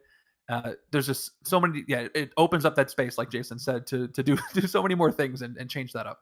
Absolutely. Yeah, I was really surprised when I was playing the game. Like, oh yeah, clone. Wait, next hero, does that count for sidekicks? Because that happened to me. I got a special sidekick, got the other copy, it felt really good. Felt really good. So. Absolutely. Yeah. I still think that the Mandarin's rings from Revelations are my favorite just because of how unique they are with each of them being different, but this is right up there. For sure. Cool. Those are the 2 henchmen. We have 4 villain groups. I'll probably try to go through this pretty quick because there's a good amount of variety in there. Talk about Clan Yashida for the first one. So this one, I really like how they all have Chivalrous Duel in here, and I always like what that does to the game. Have to think about how I'm going to build. I expect these guys to come out. It's fun. Enjoy that part for sure. This is the most frustrating hero group or villain group in the game, and I think in a positive way. Definitely, because there's no more. Prey does require you to take urgency on some things and some of the other groups, but this one just stops you in your tracks from doing things that you wanted to do in certain hands. I love the theming of them, how it makes sense that the samurai group would be Chivalrous Duel. Yep. I enjoyed that this villain group has the return of a hero class or a hero team we haven't seen in a long time in Crime Syndicate. The last time we saw Crime Syndicate, I believe, was in World War Hulk with Joe Fixit's hero set. It's been a long time. So it's fun to see another team pop up, for sure. Definitely. And this is a fun one to gain as a hero, too, because she'll work with any instinct deck. And she costs 3 for M. Right. That's great. I think the theming on this group is great. I like how Silver Samurai comes in and gives a bystander to the villain with the most VP, which is going to be, in his group, it's Ward Shingen, who then turns that bystander into another bodyguard and makes him even more annoying. It's so true. It's so clever how Lord Shingen has his own basically human shield mechanic. Like it's just on him. Like human shield is from another expansion where they're blocked by a bystander you have to fight to be able to fight the villain. But and that one has Chivalrous Duel too. So I had the city full of these guys, and it was really annoying. This is why Shatter comes in so handy with them, because that just means less attack, fewer names that you need. They don't have. They're not always led by anybody in this set. No masterminds, which is totally fine. They'll fit into any randomized setup so well. It's so funny too with the Chivalrous Duel sometimes, because you can have like, oh man, I got like 8 attack. I can take out this really big, that huge villain that's been plaguing me. I can take him out, but you can't take out this little 4 guy, right? It's Chivalrous Duel. It's frustrating, but frustrating in a fun way, which I enjoyed quite a bit. Especially with this set, because so many of these heroes, well, multiple man can clone, and you can have a lot of copies of him. But if you're trying to mix it up too much, no one card really has that much attack on its own. Like Strong Guy has a 3 attack. Yep. There's a 4 attack on Siryn, but everybody else, if you don't, they all have like 2 attack or less. So if you're not building similar names, this can be rough. Sure. Yeah, that's pretty cool. I like that one. Let's go to the Purifiers. What's the next one? This one is cool because this one has the cloning for the villain. So the Predator X was one that was particularly interesting that came out. So it will prey on the person who has the most instinct, but then it clones itself. But the interesting about it is there's not another copy of Predator X exactly the same way. There's more than one Predator X, of course, but the other ones rely on different classes. So now when you get one of these come out, you know you're gonna have to pick a different class, and so now when playing multiplayer, potentially it's like, ooh, which one do we grab and for what reason? I really, really liked how this added that conversation at the table. Big fan of that one. Well, what I find really interesting about these is the first one comes out and it preys on somebody. And if there's a tie, you've got to talk about it and think, where's this going to go? Okay, I'll take it. I'll take the hit for this. I can handle it. No big deal. And then you get the clone. And then you find out, oh, that clone's coming for me too. Right. And Predator X in the comics, just for some flavor, is extremely threatening. Like everybody is terrified of it. Nobody can take it down. So that fits right into the theme there. And even when I was playing two-handed solo, I felt the same thing. I mentioned that Prey didn't hit that hard for me when I was playing solo. This is the exception, because just like Jason said, you don't know where the second one's going to go. I want to strategize where the first one's going to go to set myself up, and then oh no, it's coming for me as well. I do like how when you're cloning this, you can search the deck from the bottom. It doesn't matter as long as the next Jason told me this, right? The point is you don't want to pick and choose which one's coming in next. So you can search from the top or the bottom of the deck. The first one you encounter comes in, and I like how easy that is to do. Definitely. And this is the first card, I think, in Legendary that has the same card name but different something on the card. I think that's the case. That's true. And it works really well. I think this is my favorite villain group, even though there's 5 of these and 3 other villains in it. But just the way that Predator X works is so much fun, so surprising. At the beginning, when I started this, I forgot to clone it at the beginning because I was there was so much pressure from the first one that didn't click with me. Oh, there's more. You have to worry about the second one. What's nice is the last one you don't have to clone because there's an odd number. True. They're pretty easy to take out though, which is nice. I don't know if that was changed during testing, but they could have been a lot harder. But just the threat of messing up your hands and the fact that 2 of them come out is nice. Yeah, you're welcome. Was that you? I appreciate that. These guys were way meaner. I bet early on. They were tougher. They might have been 5 attack at some point. And I think they wounded you when they finished the prey. They were nasty. They were really, really nasty villains. And everybody hated them. And Devin rightfully lowered them down. That makes more sense for flavor, but I guess for practical sense why that needed to be changed. And their finish the prey effect I don't mind as much, but the last 3 have the finish the prey effects I really want to avoid. Yeah, and the last 3 I think help make this my favorite villain group, just because these are classic, especially the last 2 are classic X-Men villains, and that desperately needed to be in here and hitting hard. Yeah, Woman Striker. There's a probably KO she captures sidekicks and KOs them. Oof. That's not as bad because it's sidekicks, but it's still 3 sidekicks. And especially it can take 2 of them from you, which you maybe spent a couple of turns and a bit of recruit on, even though they cost 2. And you might have gotten some special ones that really could have, like if you got Prodigy, that we'll see, or if you got Boom Boom or something, and he's going to mess up your entire plan. That helped. That happened to me once when I was doing that. But you do get an extra sidekick if you take him out, and he is only 5. But because he's praying, it may not go to you. Sure. And prey on the most. I think the shorthand people are using is mutants instead of saying all 4 of those. Oh yeah, mutants exactly for sure. Yeah, because when I did my preview video or overview, I was reading all 4, and someone's like, "Just say mutants," and so that's a little better. Yeah, because they all have that effect. So like the other one, Leopard Queen there. So. And you told me about Leper Queen and why Leper Queen adds bystanders into the deck, which I didn't figure out at first. I don't know this. So, what is this? Yeah. So Leper Queen, when you fight her, so she shuffles 2 cards from the bystander deck back into the villain deck. The reason is because of the Predator X clones, right? So when they come out and they clone, they're pulling 2 cards out of the deck. She puts 2 cards back in to even it out. Okay. I played a really fun hand where I had both of Stepford Cuckoo's rares, and I took out Leper Queen, so 4 bystanders went into the villain deck that turn, which was really nice all at once. Wow. So she's fun, but my favorite villain in this group is the last one you haven't shown yet. There's been reason for that. Yeah. Cameron Hodge. Which is, look at that. When I was reading the comics and he turned into that, just such a faithful representation of that. And he KOs heroes. Yep. At least the player gets to choose, which I don't know if that was different at the beginning. But losing a hero that's non-gray is never great. Right. But you can use this to move a hero from one deck to another, which could be useful. That's true. Yeah, this guy. But chances are,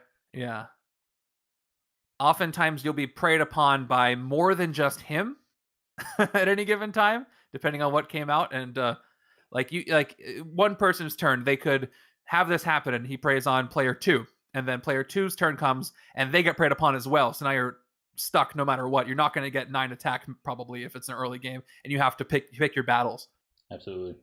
Yeah, this one was the one that provided the most pressure when it came out. Like, oh my gosh, you're gonna lose a guy. What do we do? We have to take him out. We have to take him out. How are we gonna do this? How are we gonna do this? And I love that tension that appeared when he entered the play. Yeah, this one offset the solo aspect of prey for me, because this was still threatening no matter if I was just on my own. Definitely.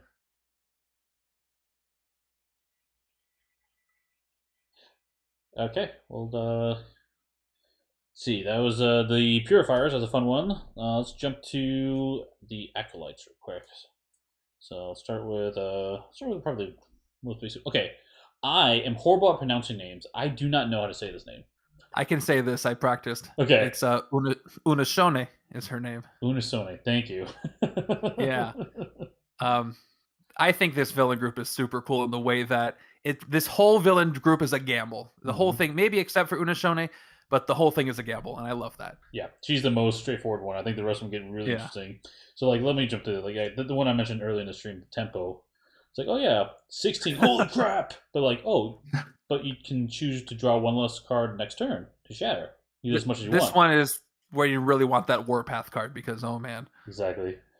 Oh, it's such an interesting decision. Like, how much do I want to gamble for my next turn to get hit? But you do fight and you get 2 cards, so you could have a pretty decent turn this turn, but next turn would be horrible. So I had a situation with these cards, and I was playing the scheme, the Mutant Messiah one, where you have to recruit. I think that was the one where you have to recruit a card from a stack that has elevated recruit, or else it counts against you losing. And the previous turn, I had fought 2 tempos. And so I only had 1 card drawn in the next turn. And that's when the scheme twist came up. So I was out of luck because I only had the 1 card. So this whole villain group is a gamble, like I said, because you have the opportunity to shatter them and make them easier to fight.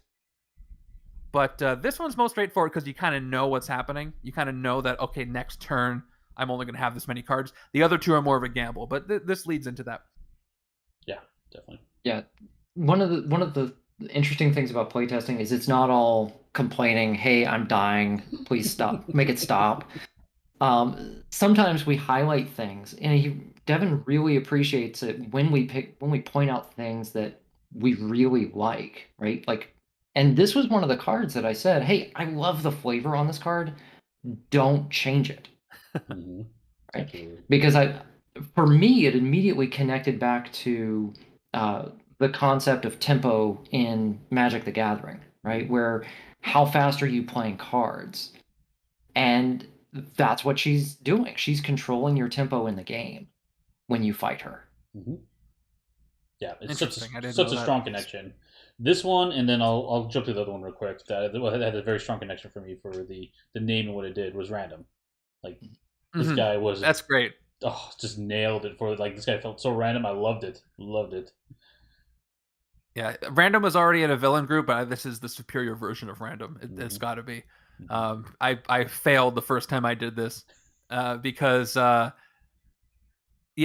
you as you can see, you can pay 1 recruit to shatter him, but then you reveal a card from the hero deck, and he might get more attack. Yeah. So if you commit to doing this, you might get sunk cost fallacy, and you'll go all in, and you'll end up spending all your recruit, and he's at a higher attacker near the same one you started. And I think that's so much fun.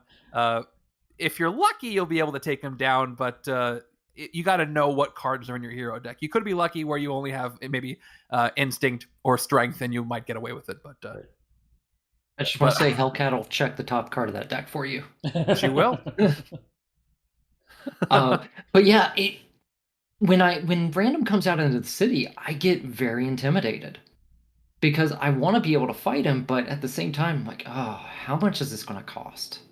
Is this a good idea? Should I be doing this right now?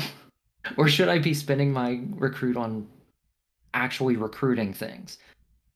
And so it kind of plays with your head, and he gets in your head a lot. It's funny you mentioned that because there's a lot of text on this card, so I have to refresh myself by reading it. And when this card and some of the other ones came out, I purposefully, like actually subconsciously, I just looked away from the cards. I didn't read them. What I figured out later was my brain was telling me, do not engage with this card. And then later I realized, oh, that's because, it's funny. So I just kind of let them be and let them do their own thing. And my mind told me what to do before I actually took the action. And that's the reason why. Yeah, this one's an awesome one. Loved it. The last one I just mentioned too are it's a Frenzy. Like these last three are great for sure. This one was not. I like the tempo and random better because like the link to their name and what they did was very, very strong. But this one was fun too. Like, oh, by the way, I could get wounds. Like if you're prepared to like deal with the wounds, it might be so bad. But it was fun. It was fun to flip those cards and see what happened. It felt like you were engaging in a battle as opposed to just getting fight and take him out.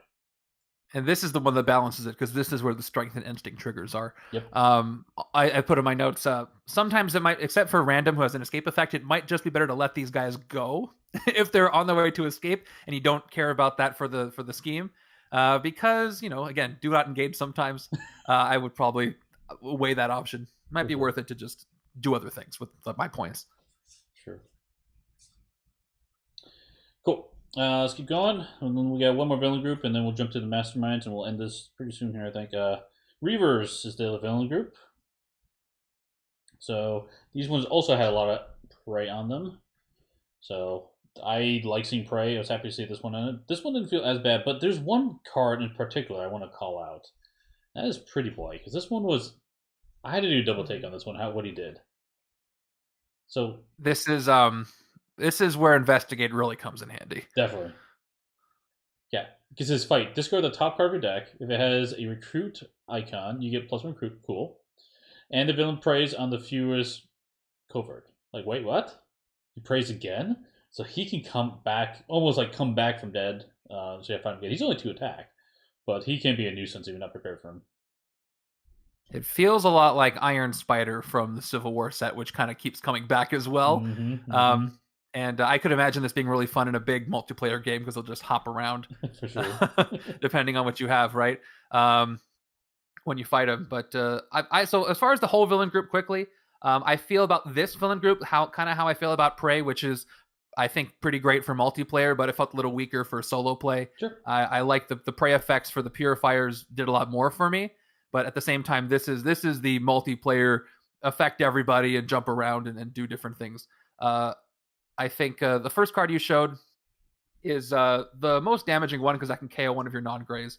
But everything else I felt like I didn't have to pay too much attention to. Didn't hurt me. Yeah, Donald Pierce is the one I really want to avoid. Who's the strongest one? Makes sense. Agreed. But everything else, again, if the scheme doesn't call for it, if it doesn't make me avoid escapes and whatnot, I didn't pay too much attention to. But I love this for multiplayer, absolutely. Yep. Cool. Let's jump to the big bads. Let me start with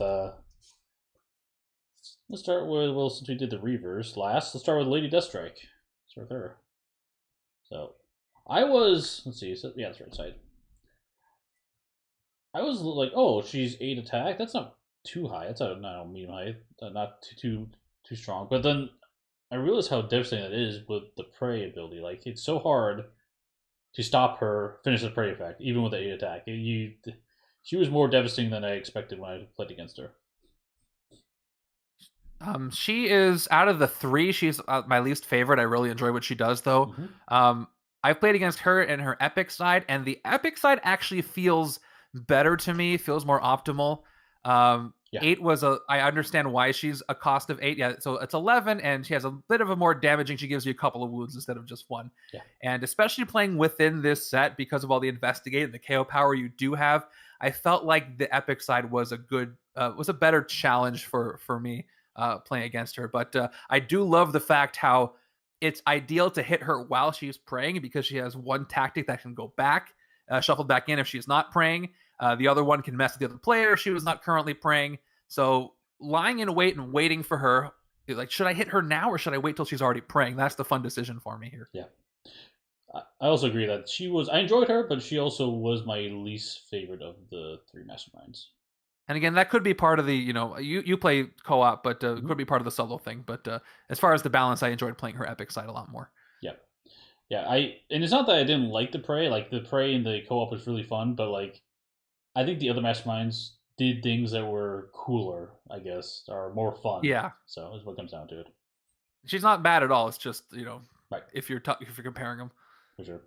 Let me jump to probably the next one that I thought was, speaking of the low attack values, Bastion came out, and it's like, oh, 4 attack for a mastermind? What is this? This is horrible. Like, what's going on here?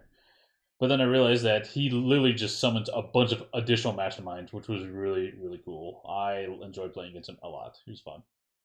I love cards that, like the clone card distribution, that just kind of mess with the game structure and take things out of left to left field. Mm-hmm. This is a very inspired mastermind. Mm-hmm. Got to be one of my favorites in the entire game now, just because of the flavor. It feels like you're hitting so many, you're hitting a bunch of different hordes of things.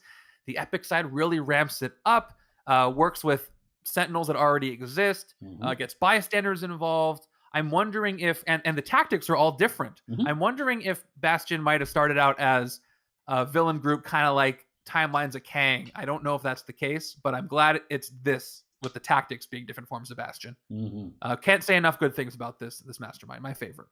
Yeah, he's a lot of fun. Loved it.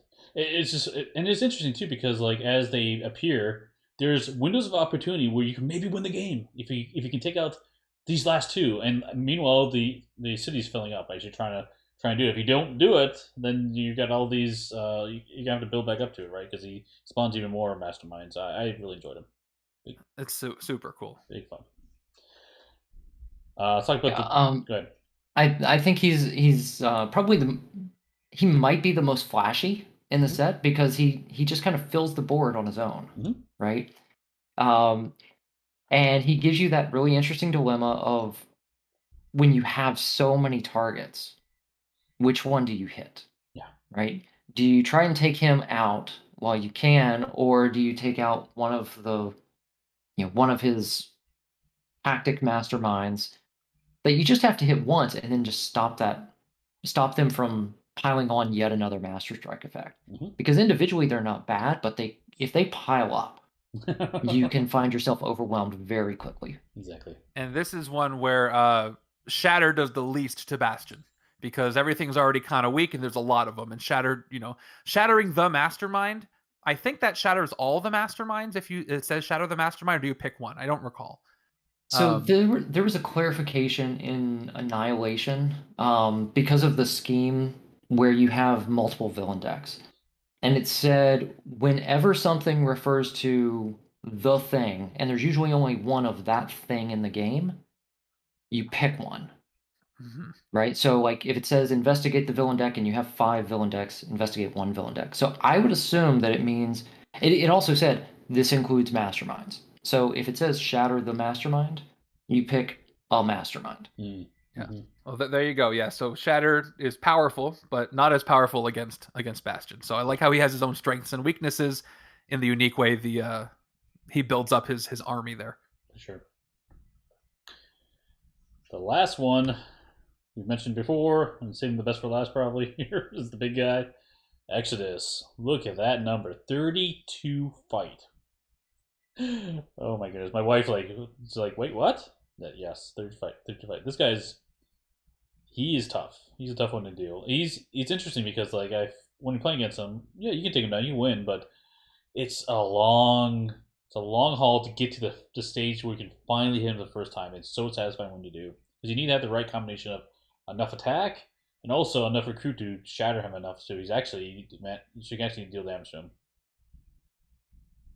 I kind of feel the opposite way to Lady Deathstrike, where The regular Mastermind is the perfect level of challenge, and then his Epic is just absolutely insane.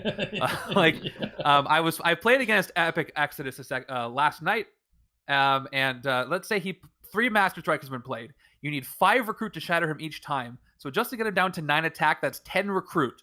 And having 10 recruit and then 9 attack also available is very unlikely. So he is a huge challenge, but just playing against his standard is a lot of fun. By the way, I love how his Epic adds a different mechanic. It adds an immortality stack. It doesn't even exist on the standard side. And that's not something you see. So kind of like Bastion, adding a new twist to the difference between a Mastermind and an Epic Mastermind.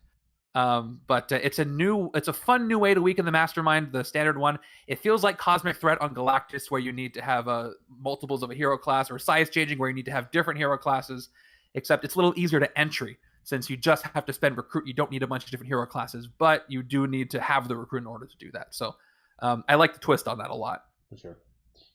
He's if I'm not a huge X-Men fan, so I believe that he's an Omega level mutant, right? He is, yeah. He was working for Magneto on his Asteroid M, I believe. Yeah, I remember that from way back in like the 90s or so. But I mean, this is almost what you should expect for an Omega level mutant, right? They're supposed to be the most powerful, like crazy power level kind of characters, and he's that, right? You see that 32, and it's gonna scare you. Yeah, I appreciate how not all Masterminds are created equal in Legendary, because they really don't need to be. Because the Masterminds can, based on what you pick or what you randomize, they can kind of give you a hint at how the challenge level of the game is going to be, right? So if you go against one of the core Masterminds from the base set, it's going to be an easier game.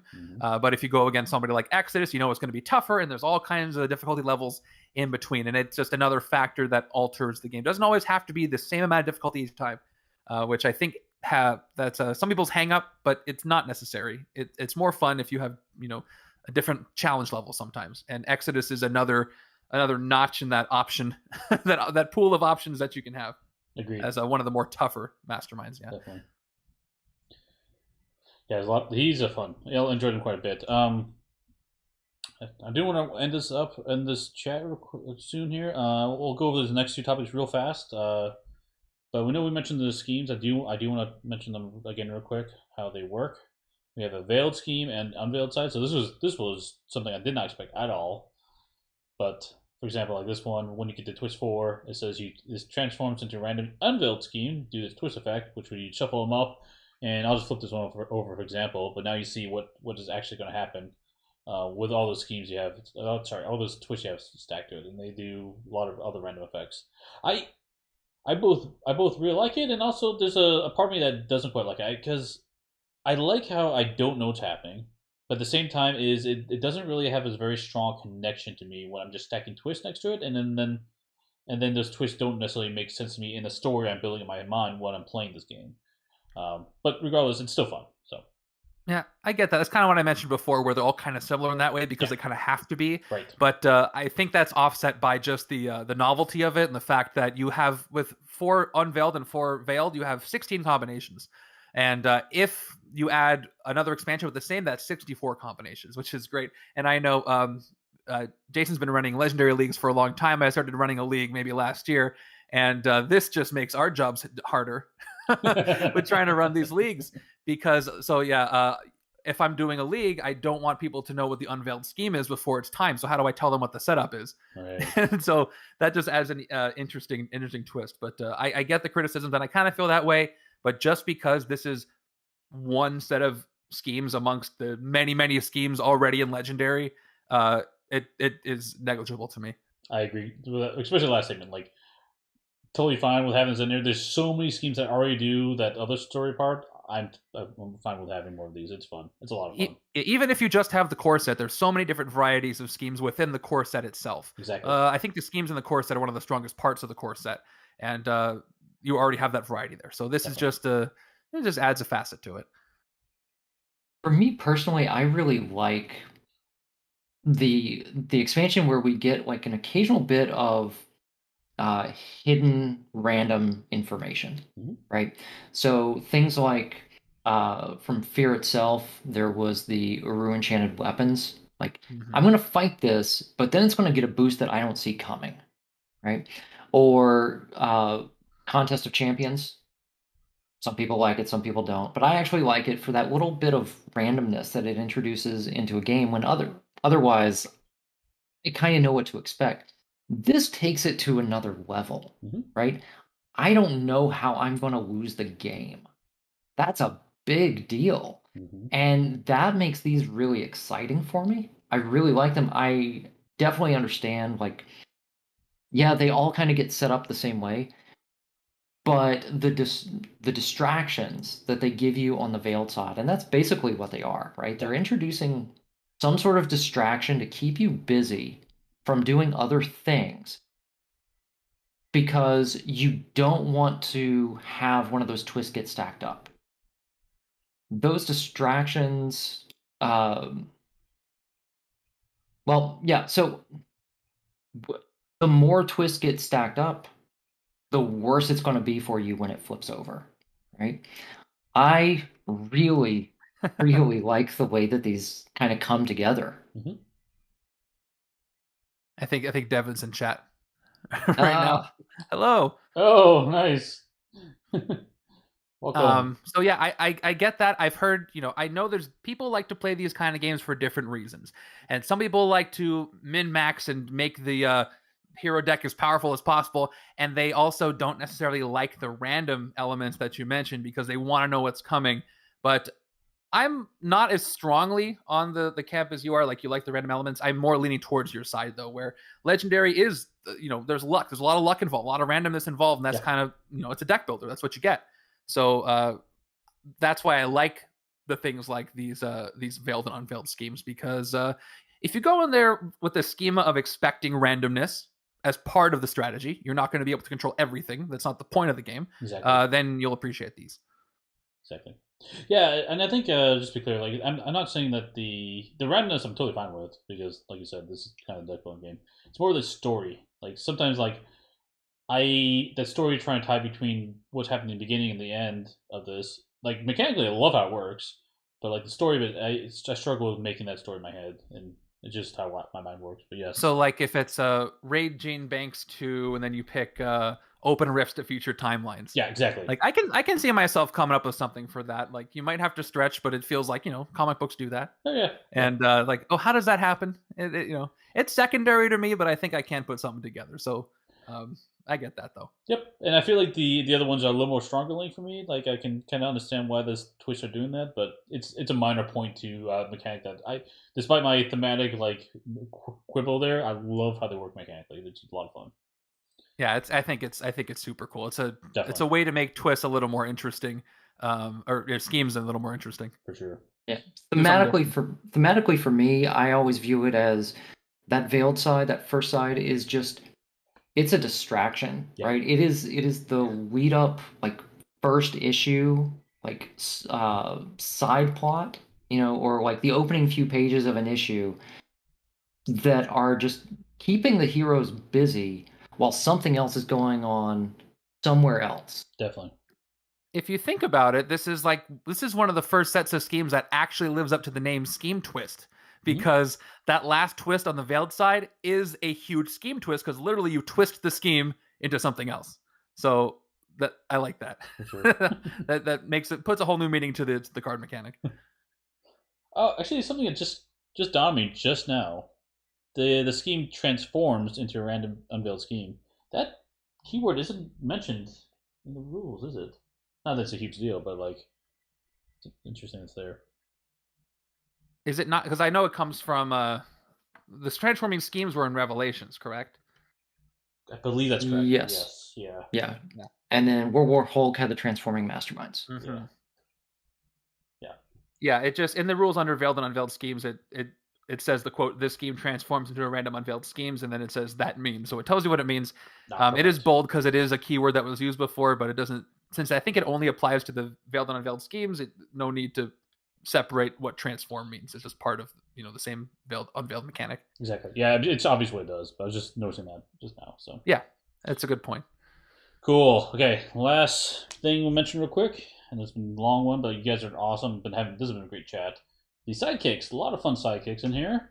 I love seeing special sidekicks, but some of them were really standouts to me, and I think there's two of them. I would say all of them are fun.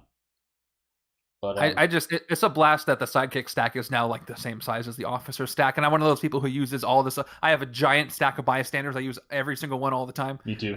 So me too. It's a treat to have more of these. For sure. Man, I wouldn't.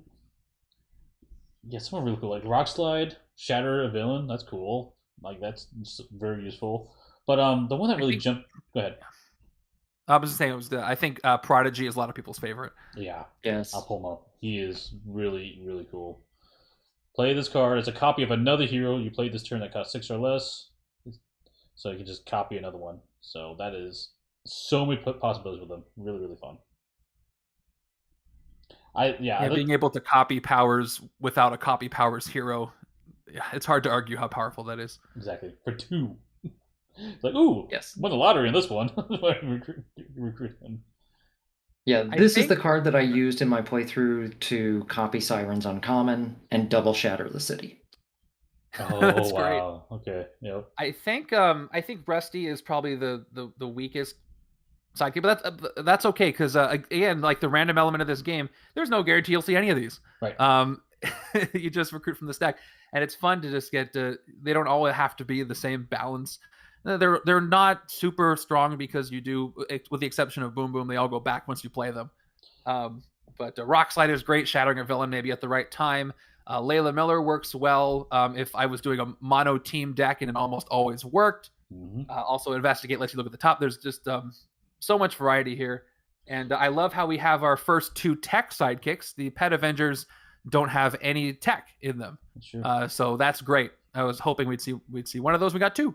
Rock Slide's flare attacks. Ooh, let's look at that again. I don't know if I love a good pun. That's great. Danger brawling rocks. That's amazing. I think Boom Boom is still my favorite sidekick, even though I understand how powerful Prodigy is, just because of the versatility she provides.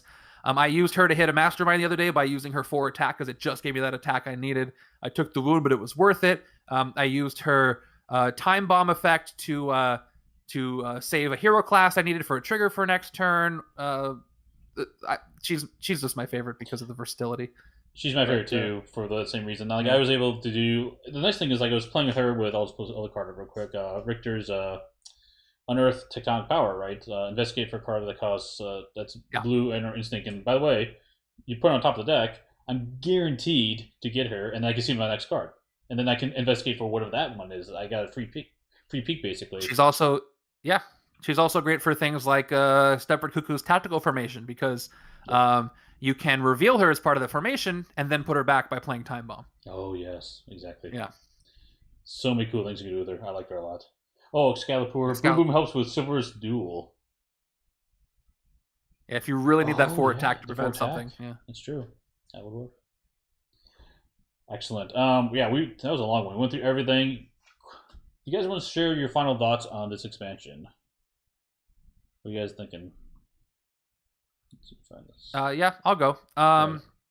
I love how much game twisting elements are packed into this expansion. She was one of her nicknames. I'm reading the chat. Oh yeah, one of her nicknames. Well, reading the comics was fun because she keeps changing her nickname, so that's perfect. It's true. I basically went into the set not really having any expectations because I knew a medium box was going to have Henchman. I didn't know it was going to have sidekicks till later, but once those were revealed, I was excited about those. And this is going to sound weird, but I didn't expect it to be as fun in its variety as it is. There's so much variety, and like I said, this expansion to me is all about choices. The game is already about choices, and this expansion just ramps it up so much more. So maybe if you're if you're a person like me who loves having lots of different options and really focusing on what's the best, because it gives you more control. There's a random element in Legendary. You don't know what's coming in the villain deck. You could have a bad shuffle. You could have not the cards you want in the hero deck aren't showing up. But this puts a lot more of the responsibility on you because of the choices you're making. Am I going to shadow those villains? Am I going to investigate and take this card? Am I going to get this special sidekick, or go for this multiple man only deck? And it makes you feel more a sense of satisfaction when you pull it off, because you had more input in the decisions of what happened. And that's kind of how I felt about. And yeah, like Excalibur says, breaking the rules with the clone hero costs, breaking the rules a little bit with, and these are unwritten rules, nobody said they couldn't happen, with the schemes and everything, adds that variety. And there's so much in here that is going to be so much fun to throw into randomizer sets, including everything with Shatter, including Mr. Sinister clones. That this is a wonderful expansion. I can't recommend it enough. Yeah, and Excalibur's comment there, it shouldn't be, but still mind blown, right? Yeah. Of things. And I think that's a really good summary of my thoughts of this too. Just like, oh, Parade, that's a really cool idea. I like that a lot. Tackle Formation, that's really fun. I like that a lot. Oh wait, Unveiled Schemes, and like it just goes on and on. They pack so many really cool concepts that are really fun into this 200 card pack. I'm really impressed with this one. I enjoyed it quite a bit. And I'll mention one more thing quickly, is that the theming, the fact that it's built around one story arc and one group of heroes. Revelations wasn't that way. I liked Revelations a lot. The one thing it didn't have going for it is how do these heroes all fit together at the same time. They were Avengers, so that makes sense. But this one just ramps that up with anybody who's an X-Men fan or a fan of X Factor Investigations in particular. This is just it's a super condensed when it comes to these stories and these heroes and these classic X-Men villains, and that's a really neat aspect of it too. Sure. Yeah, but Revelations had Hellcat, so yeah, that outweighs everything. I'm totally wrong. Absolutely. So from my point of view, I'll tell you this. After we had played through all of the sets that were supposed to come out last year, I was talking with another playtester, and I said, "What do you think your favorite sets of the year are?" And I said mine were Annihilation and MCU Guardians. And he said Messiah Complex and Doctor Strange. And then we both agreed these are all really, really good sets. Ooh. They really are. You guys are just, oh, you don't know. But that's all I'm going to say about that. Because Devin's watching. But they really are. This set does so much stuff to throw those standards out the window, and do it in fun, interesting ways. Yeah. When we were working on Realm of Kings, I made a suggestion for Crystal to say, hey, what if we played with this a little bit and gave her, changed her card structure and said, why don't you have one card of each of the 4 main colors, and then have a 5th card for her rare that brings them all together. And Devin said, I've got an idea already of where I'm going to play with that. And so it came together here, and it came together really well. Mm-hmm. I really do like a lot of the stuff in the set, even though I'm not an X-Men fan. So it doesn't resonate with me as thematically as it will for other people. But for me, I'm much more about, like, mechanically on the table, what does this game do? How does it play? And there's so much interesting stuff happening in this box.